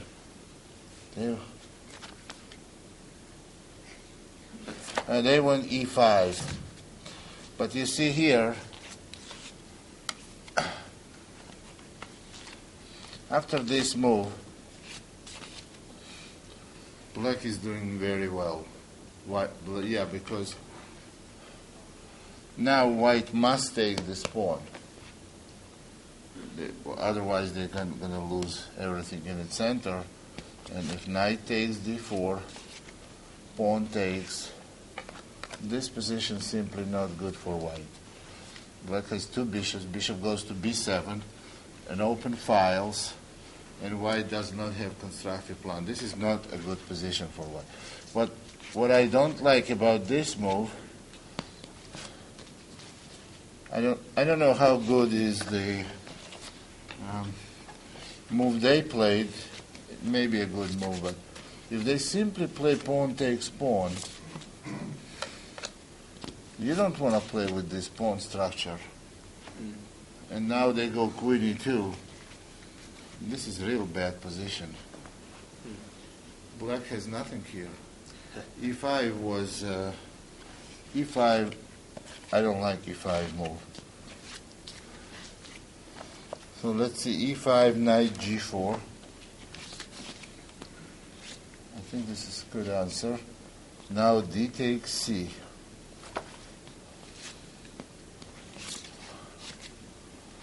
And you play d takes c.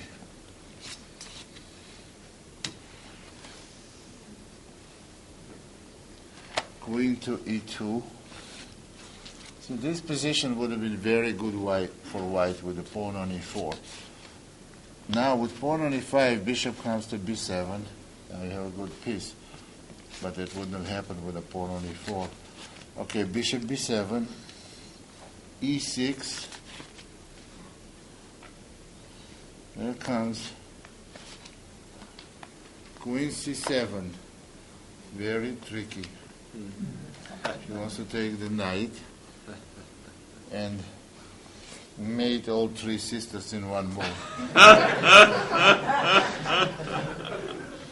e6, queen c7, knight e4. Now this already may be very bad for them. f5. Oh, this is definitely lost for white. Okay. You played f5, which is not a bad move. Knight to g3. Okay, let's look at it. Black has beautiful bishop. That's why e5 was a very bad move. Now, black has beautiful two bishops. And those knights are terrible. Pawn is weak. And black is ahead in development. This is clearly winning position. And I think there may be some... What? So that's why she ended up getting the draw. They probably knew. Well, okay. When you know you are in trouble, it doesn't always help. But, okay. That may not be enough. Okay, let's see.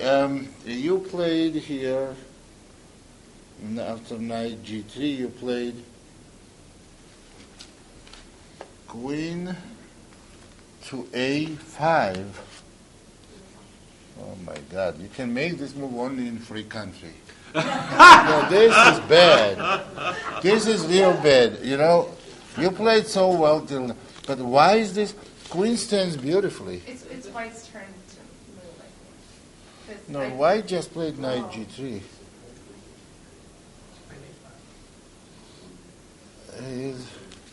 Is this queen a5? I may be reading wrong. 14th move.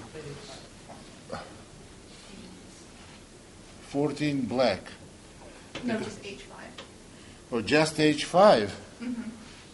Okay. I'm not sure this is better.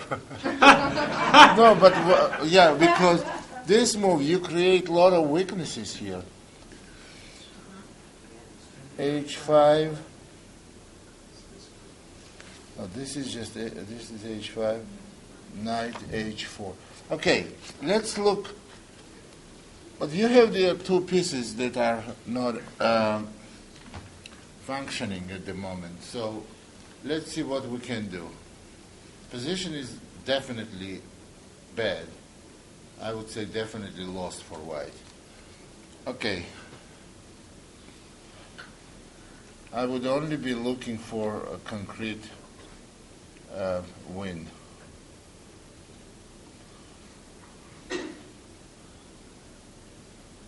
Move that may create serious problems is queen c6. Threatening f4. Threatening f4, winning game right away.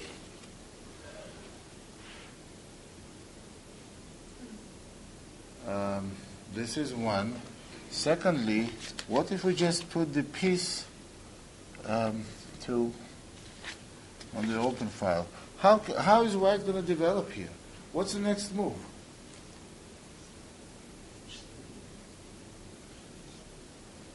h3.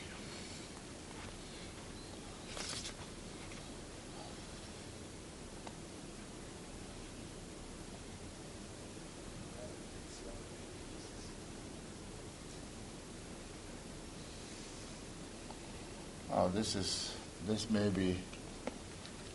be so bad. f4. Knight e4 is forced. Okay.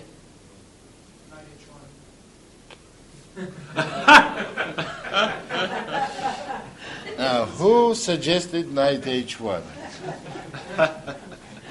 Why would you suggest that? To show that There is another move? Well, this may not qualify as another move. No, this is... No, well, then if I go here, and then I put... What is this going to do? No, this is terrible. Of course. Well, but you see, on knight e4, you can go knight e3. This may be...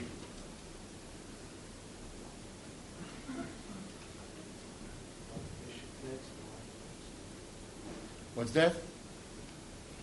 No, on bishop takes, I can take one knight. What if pawn takes knight and then pawn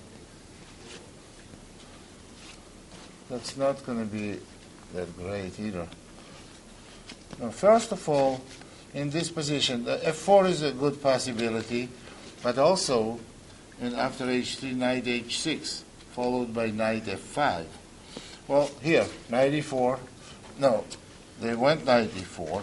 So now, even if I go knight f6, just take a look at it. Knight takes, rook takes. Just take a look at the white pieces. E6 pawn does not have long to leave, so this bishop can't come out. On bishop d2, you may even be able to play bishop takes f3. What's that? Oh, yeah. Yeah. Yeah, this is, yeah, you have to be aggressive. Sometimes you have to be very ambitious here because position is, you have all your pieces in play. The only pieces that are not in play are rooks. So there is open file. Just it's the only move that I would say that makes sense, to put the rook on open file.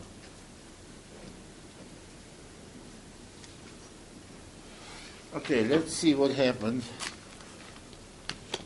You went h5. What do you want? When you want to go you can? Oh, you wanted to go, I don't know what you want. I wanted to march that down to h4. On h4 I take, no? Then I would. I guess. Well, okay, here, you have greatly developed. Do you think it's more important to bring this pawn in the game or the rook on open file? Well, this is a mistake. h5, knight h4, and f4. Knight takes g6. Whoops, now this is getting out of hand now. I told you it was interesting. Knight takes g6. Pawn takes g3. I think this position is interesting only for black. Then pawn takes g3. You have an extra piece. You didn't win? I offered a draw. I got you. No, you didn't offer a draw. You offered a draw in 15 moves from now. So now you play the rook f6. I would look for mate or something here, for quick.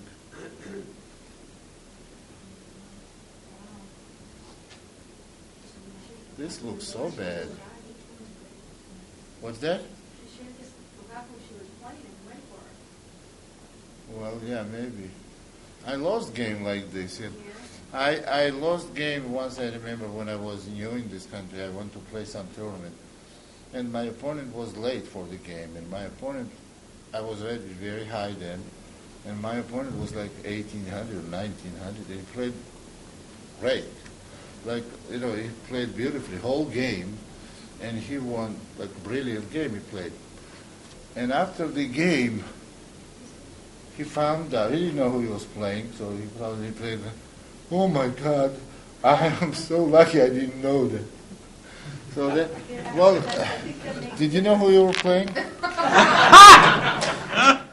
So why we analyzing the game? That's why she didn't win. Game has nothing to do with it. So here you went rook f6.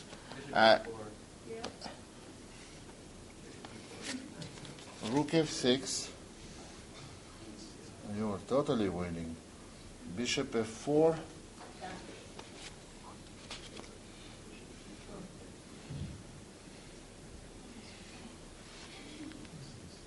Queen b6. You just gave up this pawn?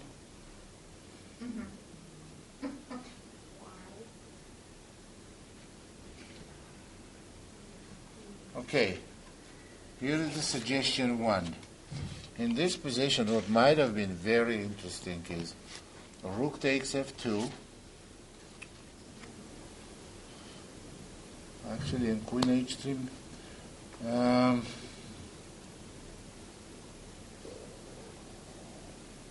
yeah, this may be This may be critical for white. Rook takes. Queen takes g3. No, actually, it's not that good. We're threatening mating too, but bishop f4 will stop queen h2 check. Rook f6 is okay move. What's that? Just bishop d4 right off the bat, instead of just moving rook. Yeah, that has. See, you don't need the rook. Yeah, rooks are You have too many pieces attacking. And now bishop d4. And then queen takes g3. Threat is queen takes g3. That's correct.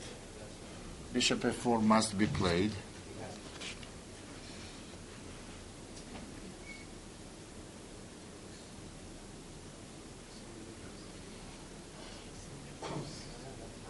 And now queen c6.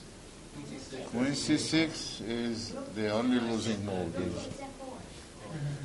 Yeah, Rook takes f4. Rook takes f4 is knight takes f4. It's very close, but there's no immediate. Well, let's see how bad is rook f6. It may not be that bad. You played rook f6, and after bishop f4, you played queen b6.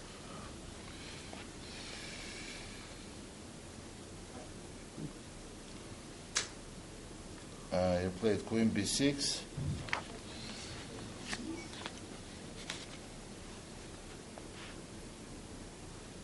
Knight takes e7.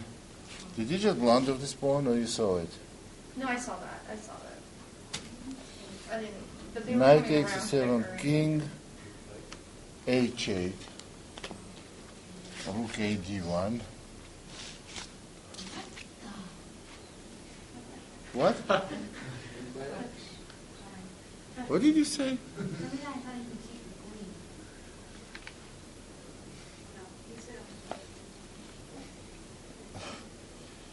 Okay. Now after king h8, rook a d1, rook takes e6. I think it might have been king on e8, but I'm not sure. I'm sorry. This is h8, no? What is it? 20th move. King f8. This is f8? Okay. King f8. Rook a d1. Mm-hmm. This is... No, I couldn't take. You cannot take? I don't think so. You may be right. Well, no, you can take, but...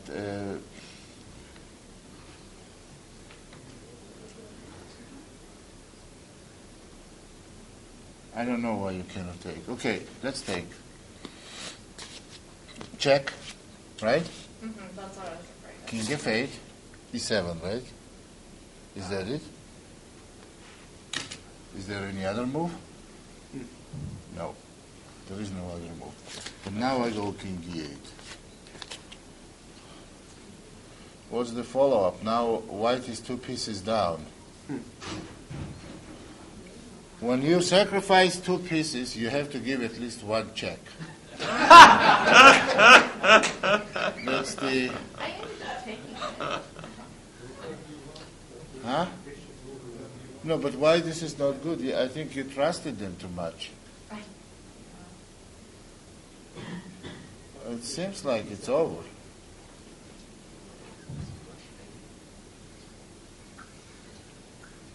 Wait a minute. It's not over. Actually, maybe you were right. Actually, this is winning for white. This is unreal, but it's the truth. Check. Take. Take. Now this is double check. So king must take. And I think black gets mated. after rook d1. King c8 is only moving queen e8. Wow! Yeah, but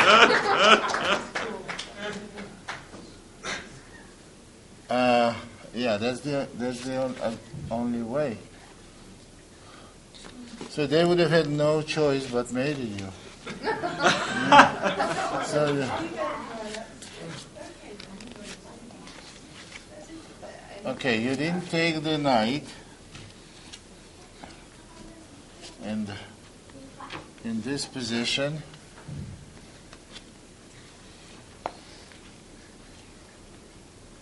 rook a1, rook takes e6, queen to d3,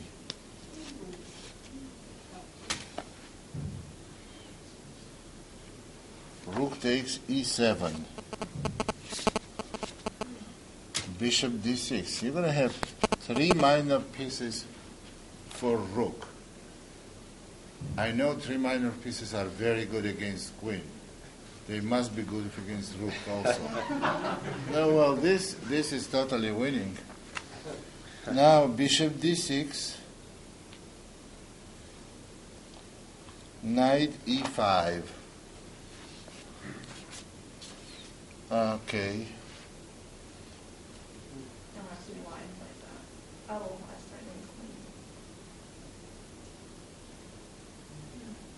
What happens on this move?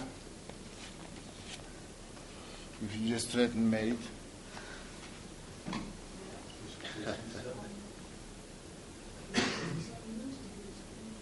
Bishop what? And king takes?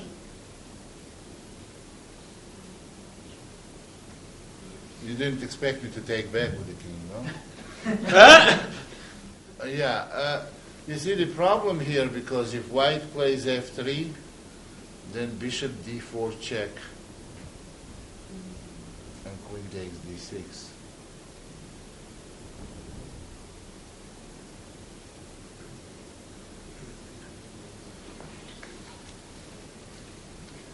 Yeah, this is good move, but what happened, you played, they were coming probably to you very quickly. Yes. And queen f5, knight f7, rook f to e1. And then make it interesting. Yeah, of course. And you didn't win this? Queen to d6. Rook takes queen. No, but this rook is hanging. Rook takes e1. King f2. King h2. Rook e5. You have rook and three pieces, and there is no single check. Oh, this is easy win, of course. And you went bishop e5. Was there anyone helping you? No. Oh, you played a way better than 12-something player. Actually, that happened to me. I once, when Korchnoi Simon was in Germany, I had a friend, a lady friend, that she didn't know how to move pieces. That was a different story. That was bad. And I taught her the chess notation, and I said that there was like a circle of the tables was put in a circle, in a square actually. And every time he would go on the other side, I would come behind her and tell her move, and then come around. And I said, and she didn't have a clue how to move pieces. But if I tell her knight to f5, she knew enough where the f5 square is and which one is the jumpy one. She would take and put it there. So that was going on. And I said, when he offers draw, when he sees woman, he offers draw. Don't accept. So that was happening, and all of a sudden, he suspected something. Then he turned around, he saw that I was telling her move, he called the organizers, they removed me from the plane, and next move he comes, she takes knight from the square like this and puts on the other end of the board. That was the end of it. I've never seen her since. Okay, now you want bishop e5. You know what you may want to do now is just to consolidate. Well, white wants to play something like this. Maybe just go rook e7, just temporary defense. And rook e5 is good actually too. What did you play? Bishop e5? No, actually rook e5. You played rook e5. Queen d7. Which I didn't understand. Was that a mistake What? for them? Queen d7? Yeah. Oh, let's see. What? Because I can capture the rook with my knight. Yeah. You did that and you didn't win? How can you not win that? Because I got scared. And I blundered at the end. It's too late to get scared now. You already did everything you're supposed to do. That's why I'm called 17. And the queen takes But I'm happy to just get to this position against the whole. king g8. No, you did play real well. You did play real well for anyone on over 2000 level, and that's not a compliment. That's the fact. King g8, queen d7, bishop d5. That's resignable. Absolutely resignable. Bishop d5, f4. Okay, problem number 1. No, bishop e6. Queen d6. And this is where they were coming around faster and faster. Bishop, rook e1. f5. Just go bishop f7. They can never come. No, bishop takes is not good. Because queen check. Yeah, I saw that. Yeah. Well, what? Yeah, there's. No, now you went bishop f8, queen d2, and now draw. Yeah.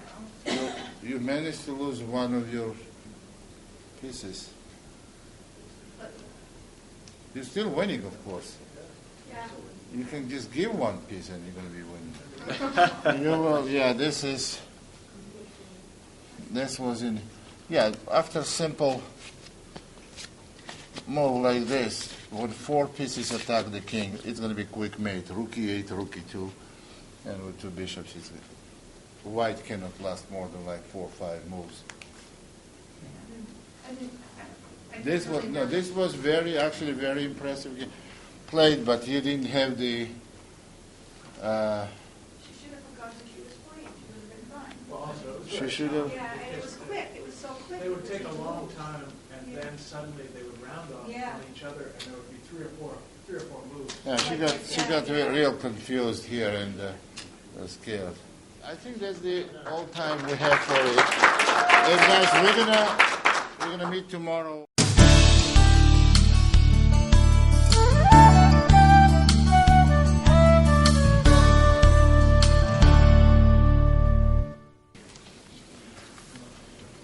They were playing all whites, right?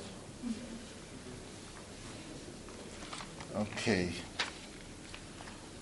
E4, D6, D4, knight F6, knight C3, G6, knight F3, bishop G7,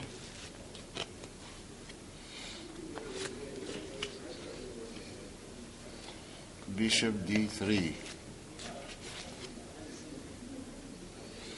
castle. They really played bishop d3.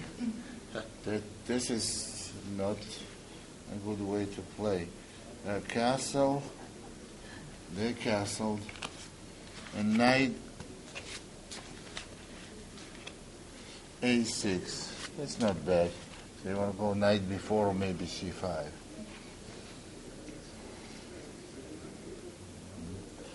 a3.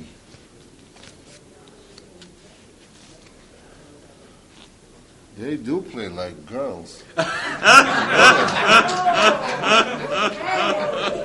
No, this, you know what might have happened? I tell you, this, at the first moves, I suspect, were played by the e4 players, which is maybe Judith played, and her older sister. She does not play e4, so she does not play against pure defense. She plays d4 or c4. So this might have been her turn when she played bishop d3. Susan played A3. Oh, okay. That figures. Yeah, that, she's less experienced. She's a great player, but she's less experienced in those positions. Now, a3, c5, bishop takes knight. This is bad position for white if you play correctly. Bishop takes, B takes bishop. 1 second. Bishop takes knight. No, this is incorrect move.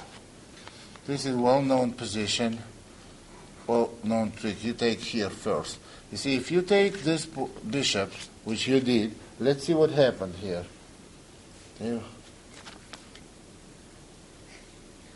They went e5.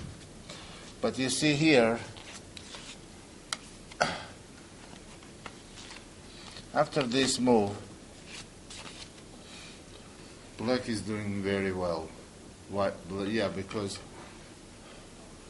now white must take this pawn. Otherwise, they're going to lose everything in its center.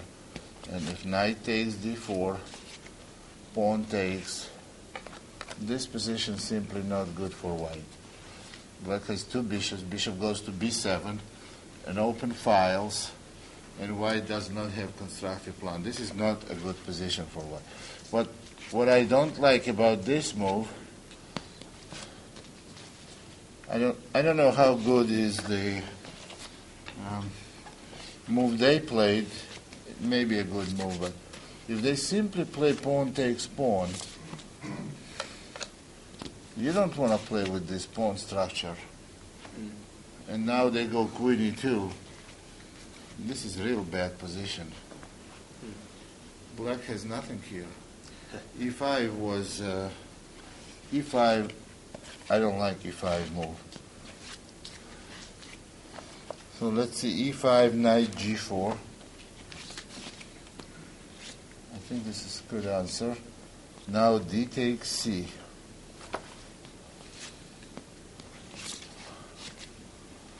And you play d takes c.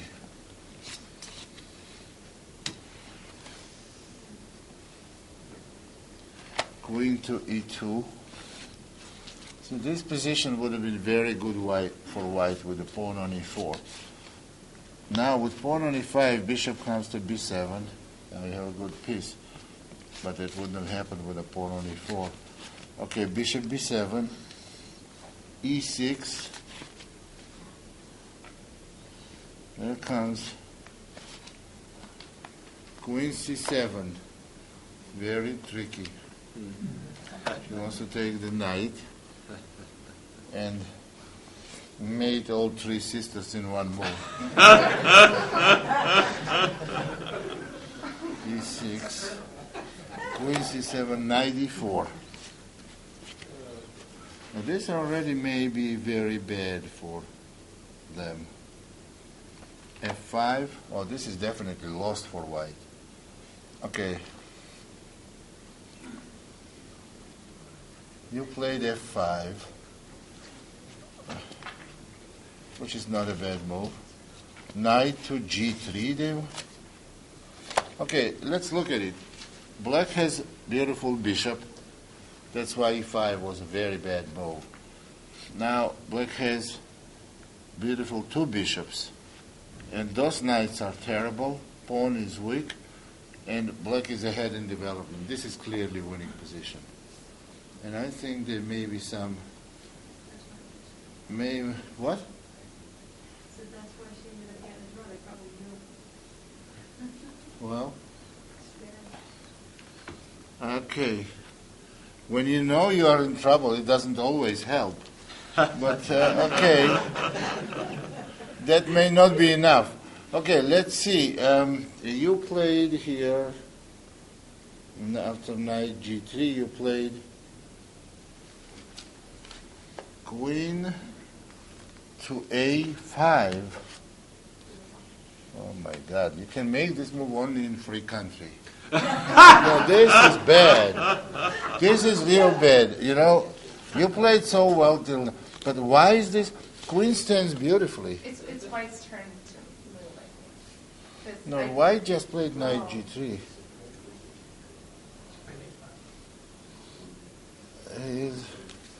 Is this queen a5? I may be reading wrong. 14th move.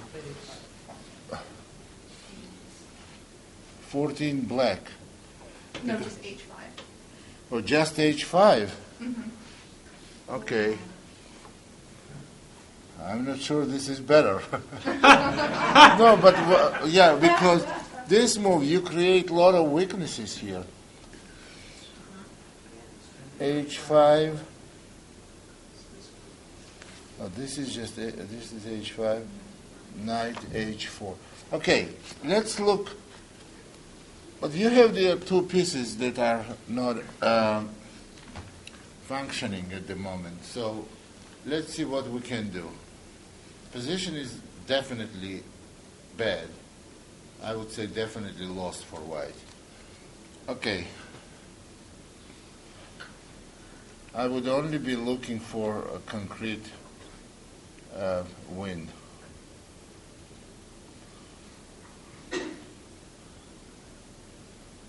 Move that may create serious problems is queen c6. Threatening f4. Threatening f4, winning game right away.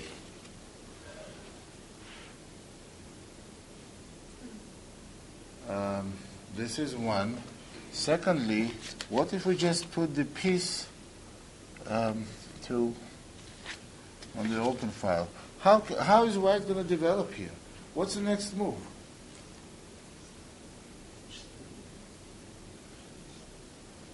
h3.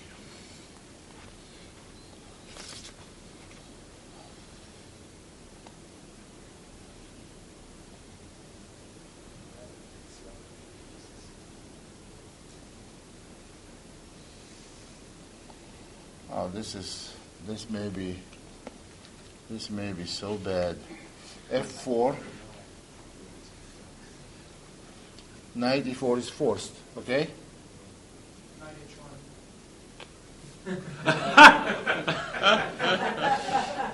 Now, who suggested knight h1? Why would you suggest that? To show that There is another move? Well, this may not qualify as another move. No, this is... No, well, then if I go here, and then I put... What is this going to do? No, this is terrible. Of course. Well, but you see, on knight e4, you can go knight e3. This may be...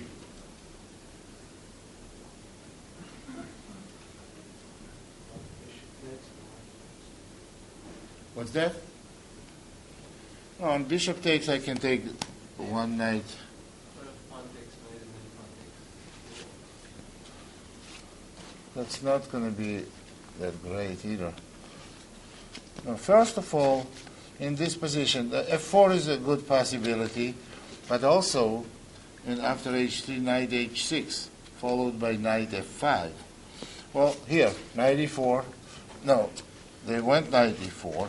So now, even if I go knight f6, just take a look at it. Knight takes, rook takes.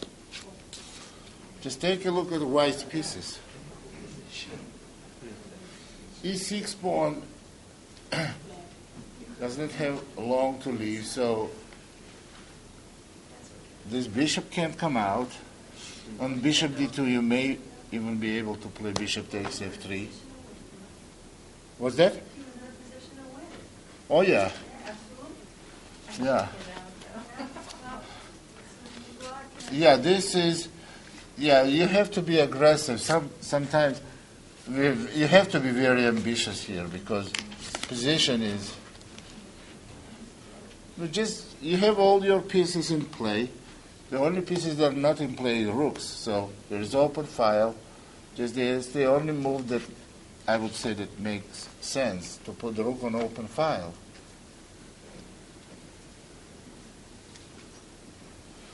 Okay, let's see what happened. You went h5. What do you want?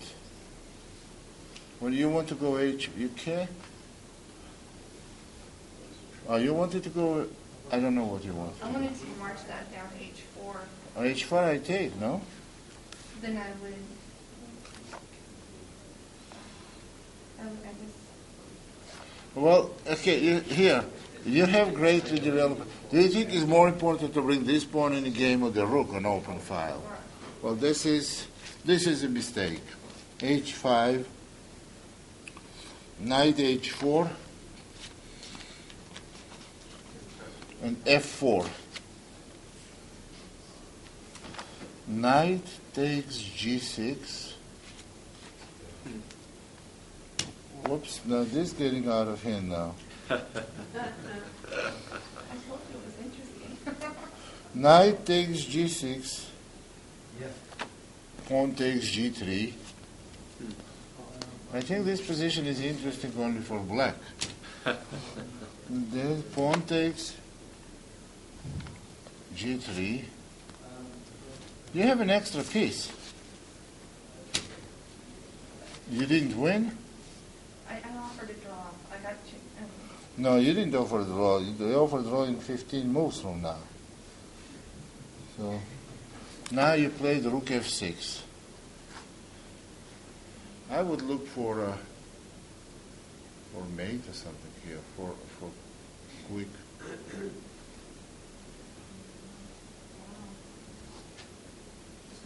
This looks so bad. What's that? She should have just forgot who she was playing and went for it. Well, yeah, maybe. I lost game like this. I lost game once. I remember when I was new in this country. I went to play some tournament, and my opponent was late for the game. And my opponent, I was rated very high then, and my opponent was like 1800, 1900. He played great, like he played beautifully whole game, and he won like brilliant game he played. And after the game, he found out, he didn't know who he was playing, so he probably played, oh my God, I am so lucky I didn't know that. So that, well, did you know who you were playing? So why we analyzing the game? That's why she didn't win. Game has nothing to do with it. So here you went rook f6.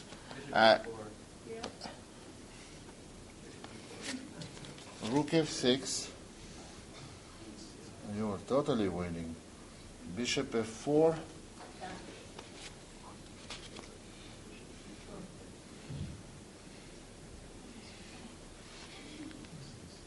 Queen b6. You just gave up this pawn.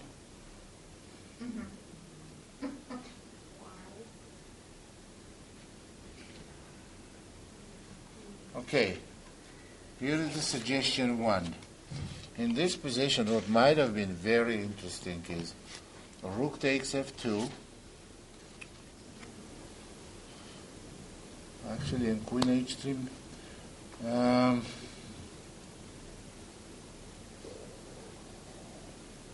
Yeah, this may be This may be critical for white. Rook takes. Queen takes g3. No, actually, it's not that good. We're threatening mating too, but bishop f4 will stop queen h2 check. Rook f6 is okay move. What's that? Just bishop d4 right off the bat. Instead of just moving rook. Yeah, that has. See, you don't need the rook. Yeah, rooks are You have too many pieces attacking. And now bishop d4. And then queen takes g3. Threat is queen takes g3. That's correct. Bishop f4 must be played.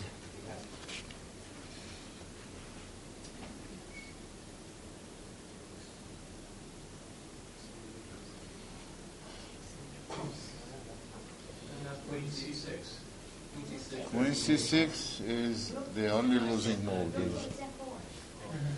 Yeah. Rook takes f4. Rook takes f4 is knight takes f4. It's very close, but there's no immediate. Well, let's see how bad is rook f6. It may not be that bad. You played rook f6, and after bishop f4, you played queen b6.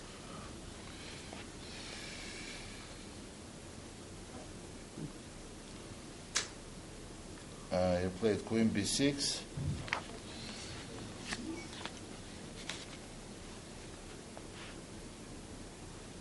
Knight takes e7. Did you just blunder this pawn, or you saw it? No, I saw that. I didn't. But they were Knight coming takes around e7, quicker. king h8, rook a d1. What? What did you say?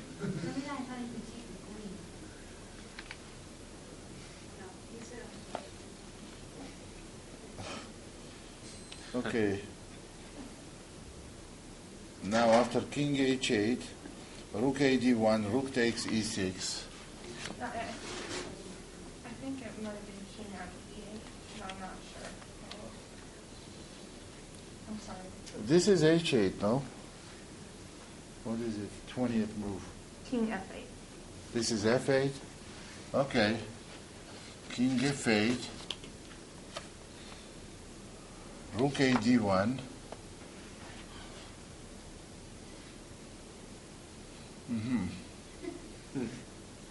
This is.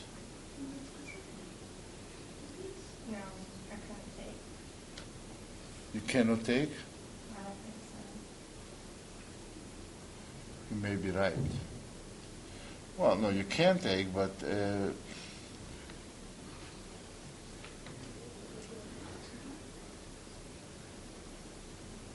I don't know why you cannot take. Okay, let's take.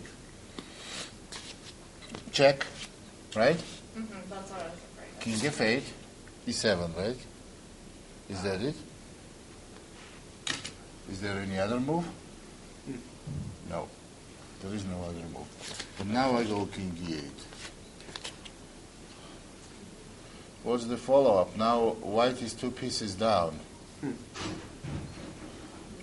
When you sacrifice 2 pieces, you have to give at least 1 check. That's the... I ended up taking it. Huh? No, but why this is not good? I think you trusted them too much.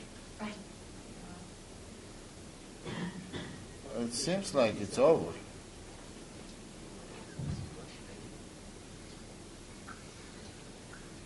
Wait a minute. It's not over. Actually, maybe you were right. Actually, this is winning for white.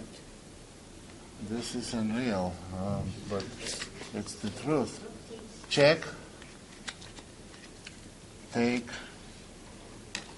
Take. Now this is double check. So king must take. And I think black gets mated. after rook d1. King c8 is only moving queen e8. Wow! Yeah, but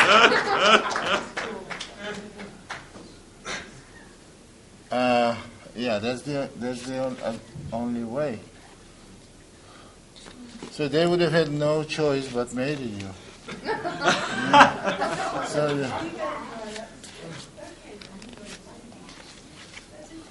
okay, you didn't take the knight, and in this position,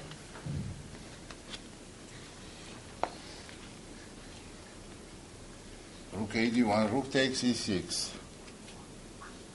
queen to d3.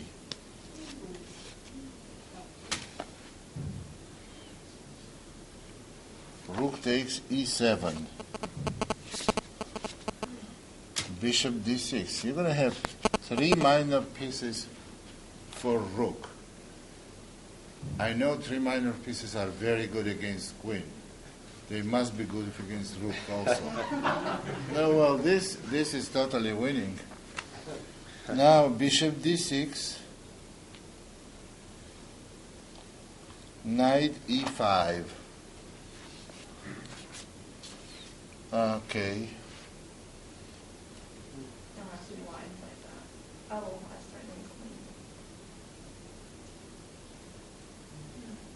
What happens on this move? If you just threaten mate?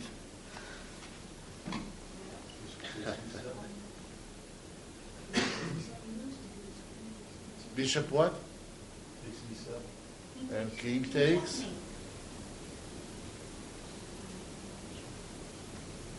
You didn't expect me to take back with the king, no? Yeah. You see the problem here, because if white plays f3, then bishop d4 check, and queen takes d6.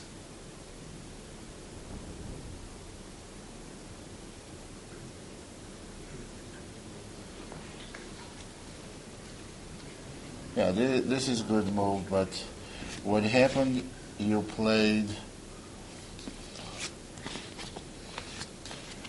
they were coming probably to you very quickly.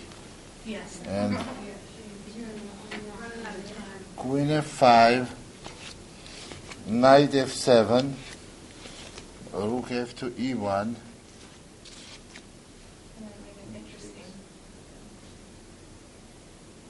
Yeah, of course.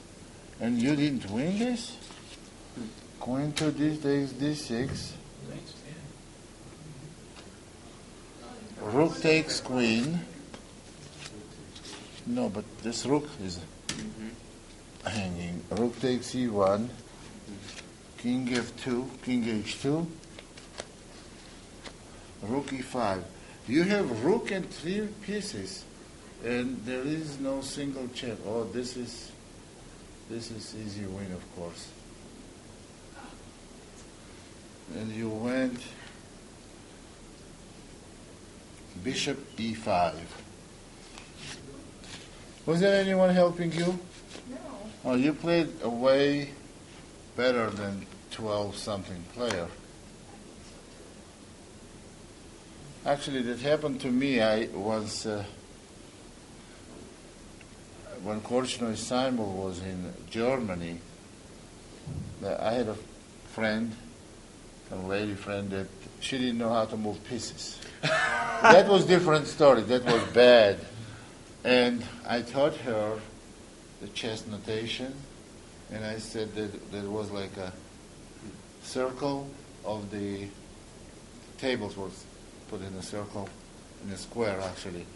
And every time he would go on the other side, I would come behind her and tell her move, and then come around. And I said, and she didn't have a clue how to move pieces. But if I tell her knight to f5, she knew enough where the f5 square is and which one is the jumpy one. She would take and put it there. So that was going on. And I said, when he offers draw, when he sees woman, he offers draw. Don't accept. So that was happening, and all of a sudden, he suspected something. Then he turned around, he saw that I was telling her move, he called the organizers, they removed me from the plane, and next move he comes, she takes knight from the square like this and puts on the other end of the board. That was the end of it. I've never seen her since. Okay, now you want bishop e5. You know what you may want to do now is just to consolidate. Well, white wants to play something like this. Maybe just go rook e7, just temporary defense. And rook e5 is good actually too. What did you play? Bishop e5? No, actually bishop. No, rook e5. You played rook e5. Queen d7. Which I didn't understand. Was that a mistake What? for them? Queen d7? Yeah. Oh, let's see. What? So I can capture the rook with my knight. Yeah. You did that and you didn't win? How can you not win that? Because I got scared. And I blundered at the end. It's too late to get scared now. You already did everything you're supposed to do. That's why I'm 1278. And the queen takes But I'm happy to just get to this position against the whole king g8. No, you did play real well. You did play real well for anyone on over 2000 level. And that's not a compliment. That's the fact. King g8, queen d7, bishop d5. That's resignable. Absolutely resignable. Bishop d5, f4. Okay, problem number 1. No, bishop e6. Queen d6. And this is where they were coming around faster and faster. Bishop, rook e1.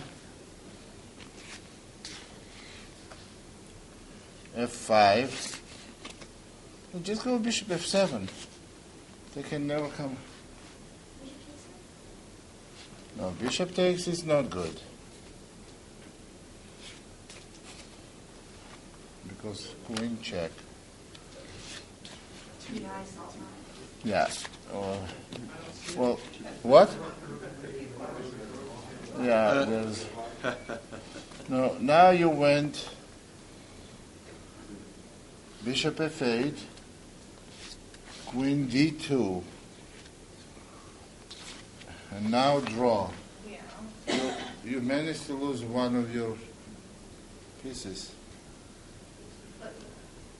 You're still winning, of course. Yeah. You can just give one piece and you're going to be winning. Yeah, this was in, yeah, after simple move like this, when 4 pieces attack the king, it's going to be quick mate, rook e8, rook e2, and with 2 bishops, it's good. White cannot last more than like 4 or 5 moves. This was actually very impressive played, but you didn't have the. She should have forgotten she was playing. She would have been fine. Well, also, it was She very should have. Yeah, and it was quick. It was so quick. They would take a long time, and then suddenly they would round off Yeah. on each other, and there would be three or four moves. Yeah, she got real confused here and was scared. I think that's the all time we have for it. And guys, we're gonna meet tomorrow.